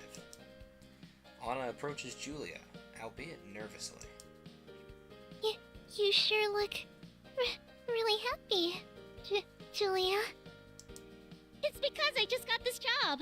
Thanks, Anna, for hiring me. Well, I didn't really hire you. My, mother did. So, you can thank her. Okay, sure. Where is she? I'm gonna go look for her. I'm a hair annoyed that you guys can't see both of these, like, both times now when it's two characters interacting that I'm not voicing. It has been, the stream has decided to just peace out. I'm like, thanks. No, I needed that or anything. Anyway, she eagerly takes off, but Anna stops her. Why? Anna gets self-conscious about what her mother has to say to her about Julia. I know this for a fact. I've seen her mother say really embarrassing things about her. No, you don't have to do it right now. Maybe, after work. Oh, okay. Michaela all of a sudden joins the two girls, just in time for the stream to see. I'm so bored. Talk about nothing to do today. Anyway, if you guys missed that, Julia was being all cheerful and being like, "Yay! I get to speak to more customers." And then Anna was like talking to her, and she was like, "Why are you so happy?" And she was like, "I'm so happy to work here." And then they have a little thing, and then like Anna was like, "Don't thank me, thank my mom. She's the one running the restaurant." And then Michaela showed up. Hey, Michaela, what's up? I've already said what's up. Even with glasses on, you must not be very smart. Michaela, no! Well, it's something I have to wear. I don't like wearing them, but I'm blind without them. That's really hard. Yeah, I'd wear contact lenses, but I've had several people, including Aurelia and Ryan, tell me that I look better with glasses anyway. I guess if people like it when I wear them, then I'll keep them. Yeah, she would not look as good without the glasses, though. Something in what Julia said irked Michaela. She starts mouthing off. Yeah, right. I bet you're only doing that just to try funny things with Rhino. Aurelia must have taught you something to do that. It's pretty damn obvious. You are very jealous. You need to stop. That's not true. I'm only doing my job here. Ryan may be kind of shy at times, yes, but I'm not doing anything weird to him. Julia's kind of the right here. Michaela's just like, stop it! I want to love him! I don't mean to be rude, but you really like, Ryan. Important Don't you, stories. Michaela? Important story is happening? Well, better crash the stream. Well, I only like him as a friend. That's right. Only as a friend. Anna usually keeps to herself, but wow, she can be quite perceptive. She really made Michaela uncomfortable. Even though I'm sitting a fair distance from them, I can still make out their words, since the cafe isn't really all that busy right now. I'm gonna take my 20-minute break. Michaela, even though she can be really stubborn, I still consider her a friend, because a friend of Ryan is a friend of mine as well. And after all that talk, my order happens to be ready, and Julia tries to forget what Michaela just said. She delivers my food with the usual enthusiasm. Here you go, Ryan. Thanks, Julia. I hope you enjoy the food. I'll be back to check on you. Sure. She leaves me to enjoy my food. Julia seems to care much for my privacy, unlike Aurelia, who really likes getting into people's personal space and watching them eat their food. I'm glad that Julia does, otherwise I'd be really distracted and tense, unable to enjoy my food. I could smell the food before it even arrived at my table. Actually, my mind's on other things, and the smell's rather faint. Anyway, I dig into the food. It's so cheesy, but good. It's a little liquidy, but that's okay. Enchiladas can be really messy to prepare and eat. Beans and rice, well, they seem like standard beans and rice from any Mexican restaurant. It's the enchilada that makes this meal unique. I've tried others from other restaurants, and they each taste differently. Julia comes to check on me. How's the enchilada, Ryan? Well, messy, but good. Glad to hear that. Yep. So, you want any dessert? We have some lemon bars for only 50 cents each. Ooh, lemon bars. Lemon bars? Ugh, I hate those. Bad experience. But Julia loves making them, and my friends love them. But I'm not gonna eat them for reasons I definitely won't disclose. No thanks. Are you sure? These are pretty delicious. I said no. As you wish. Besides, why would you serve lemon bars with a Mexican dish? I finish whatever remains of my food. Julia goes to serve the remaining guests, and she hands me my bill. Ryan, here's your bill. Thanks. I hand her the money, but as I do, I drop the bill and the money on the floor, out of nervousness. Oh, shoot, sorry, I'll pick it up. No worries, I've got it. She bends over and picks them up. Wait, Julia, I can do it myself. And as she does, I nearly forgot about the coupon. My mind was wandering off again, always thinking about Julia. Oh yeah, Julia, here's that, the 50% off coupon, yeah. Oh, thanks. Okay. Yeah, it's pretty cool you have that. Thanks for your payment. I'll return with your change. She leaves and goes to process my payment and is stopped by Michaela. Oh God, Julia. I really can't believe you got to serve Rhino. Oh, I have several feelings about this, and none of them are positive. Please Is stop, something Michaela. wrong, Michaela? Michaela, please. Yeah, something is wrong, all right. I should have been the one to serve him, because you were doing funny stuff to him. It's really unforgivable. Michaela, please. Can you clarify what you mean by funny stuff? Michaela, please. Can't you figure it out? You were flirting with him here and there.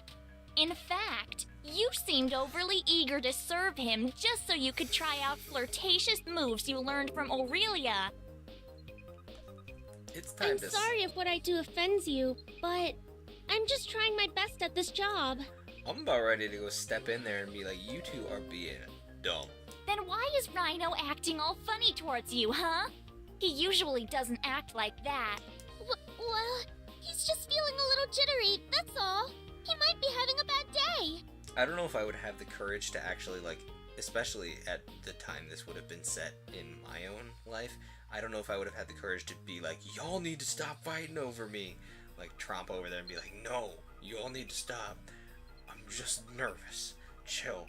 But that's definitely what I'd do now. Like, if I heard this from afar and I'm like, these two girls are fighting over me, I'm like, y'all need to stop. Gosh, are those two girls bickering again? It's getting annoying. I'm just glad there are a few customers in the restaurant as of now. Otherwise, it honestly would attract unwanted attention. I swear, Julia, a stupid girl like you doesn't deserve Rhyme. You stop that! Julia, despite her polite and modest personality, snaps at her. What? The nerve of you to say that! You're always like this whenever I'm around Ryan. Getting jealous of something that isn't even true.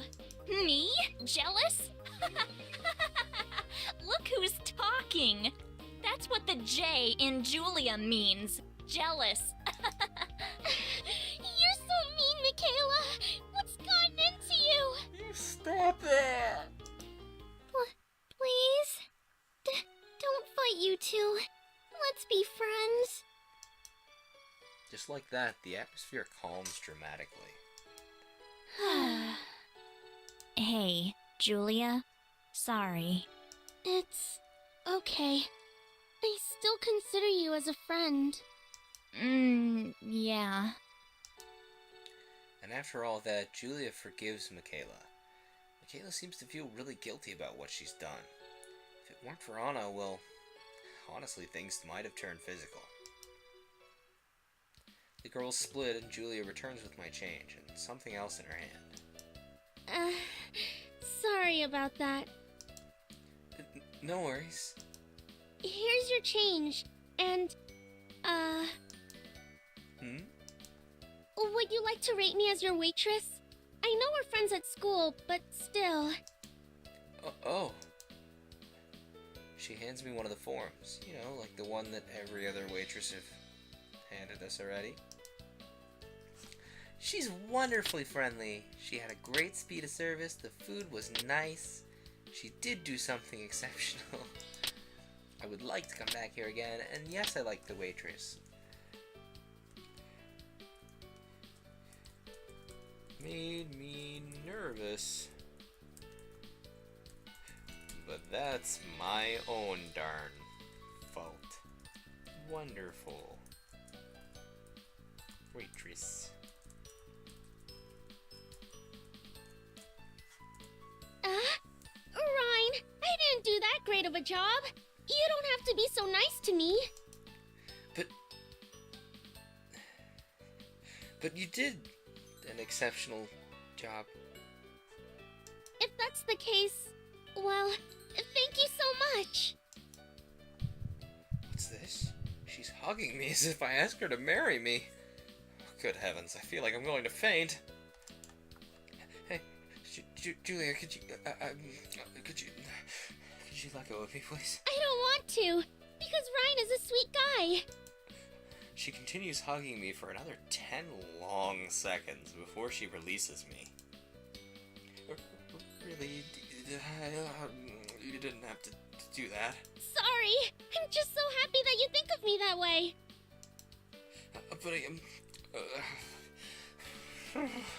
But I rated you as a waitress, not as your friend.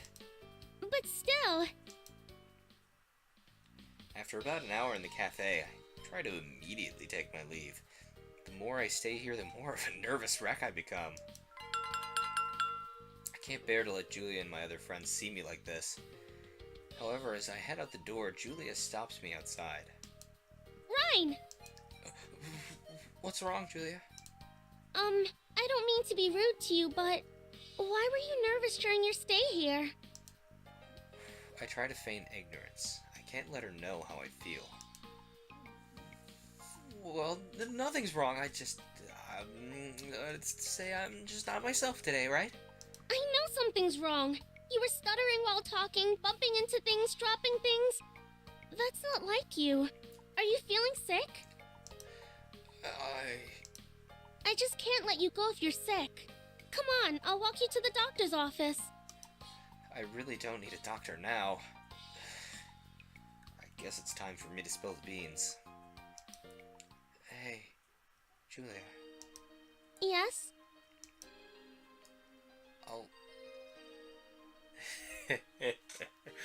I'll tell you what's up. It's because That waitress uniform on you makes you look so pretty, along with those glasses of yours. Oh. That and you've never treated me so nicely before. Don't take this as a confession from me, but you're one of the nicest girls I've ever met, whether it be at school or at work. And then an awkward pause. Oh. That's so nice of you to say that. That suave You really voice are was one of the sweetest guys I've ever met. That's why I took this job. Not only I want to make people happy, but I want to make my friends happy as well. Listen, that suave voice did not fit there, but it had to go there. He definitely would have been like more of a, the waitress looks really bad on you, I'm sorry. You know, he would have been very nervous and trying to, like, get it all out at once. Why does Julia sound like Aurelia? Well, being her best friend, I guess she kind of grew on her. All of a sudden, Aurelia and Tristina show up. It's almost as if I think of Aurelia, she suddenly shows up. Oh my! So, are you two boyfriend and girlfriend You already? stop that! Don't push us. Don't pressure us. Let us come to things in our own darn time. It's not like that. It's not like that. Sorry. Meh. Julia pauses for a bit and then whirls on the girls and asks them a question. So, about to start your shift? Oh, maybe she doesn't whirl on the girls, she just asks them. Yeah, I don't really like working night hours, though. But tonight's going to be really fun. Ugh. By the way, Ryan, I'm getting off work soon. Let's walk home together. Yes, let's. Sure. I'm getting off work too, you know. We're walking home together. You can't have Rhino all for yourself, Michaela, Julia. please. Great. I hope I don't have to hear those two bicker. Julia and Michaela get their belongings at the restaurant's locker rooms and come back, and we start walking home. Laters. See you, Julia, Michaela, Renee. I mean, Ryan. At least you caught yourself, Aurelia. See you later. See you, Tristina, Aurelia, Anna. Bye. So, Rhino, who's the prettier waitress? It's not time for loaded questions, Michaela. I don't know. Well, you gotta pick one. Do I gotta? I'd say all of you are pretty. There, happy? Boo, how boring. I think we'll continue working here, right, Michaela? Even though you do funny stuff to Rhino, I'll continue working. Michaela, please. That's great. Although, Julia never did anything funny to me in the first place. Whatever. You don't have to hide it, you know. I'm just happy that we get to walk home together for once. Indeed, I rarely walk home like this. That is, with both Julia and Michaela. I'm so happy to have these two as my friends. They might get into arguments, but times like these will make us better friends over time. And Julia's route. Unlock some images in the extras menu. Well, that was a wonderful experience. Are the credits gonna roll? There's the credits! Let's hope the stream can see them. Ryan D is the story master. Critique and editors: Angie, Lysel, Raika Aoyama, Saika Mashiro. Voices: Ryan Reyes. You guys can read those on the IMDb page, I guess. Character arts by Esri. Background arts done by Ryan D. Oh yeah, they were done by 3D SketchUps. Done. Photo credits.txt in the game download. Ooh, wow. Ryan D did a lot of work into this one. Sound effects by Osabisi. Sound J. And then the VN engine was done in RunPy. Nice work. Finn, thanks for playing Cafe Memoria. Well, let's look at the extras. Memoria. Let's look at the extras menu. Aw, that's cute. So they're just like sketches of their characters and stuff. Oh, that's cool. There's a little chibi. Aw. Let's look at all of them. Yeah, it like starts out with a character concept sketch, and then it does some line art, and then it does the sprite. And there's the chibis. Look at them, they're so adorable. We'll look at Julia last, because she's best. JK, we'll look at the main character last. I like this. I like this instead of, like, there's not really a proper CG, so you can't really have a CG gallery, but, like, you know, it's a good substitute. Look at the little chibis. I love chibis. They're just too adorable. Let's look at Aurelia. There's Aurelia. Then we'll look at Julia. Look at her. She's so wonderful. This was a good time. All right. So once we're done looking at all, oh, look at the chibi. Look at her. She's leaning back on her heels and everything. Like, oh golly. And then we have Ryan. We didn't see very much of him outside of the character sprite. Out of the talk sprite, rather. Still, this is a good time. Neat. Oh, there's a music room too.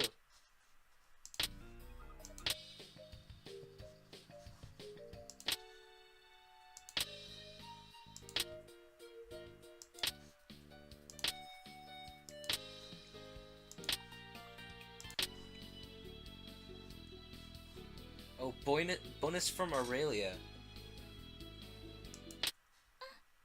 Ryan-kun, konnichiwa. Oh, Japanese. 今日はあなたの誕生日ですか? No, thank you. I'll listen to that on my own darn time. We gotta be done, because my internet's very unhappy with me. So, let me go see if Kara is still streaming. She is still streaming, so I'm gonna post that in chat. We're gonna go over to twitch.tv/Cheratomo, and we're gonna go say hi with a message.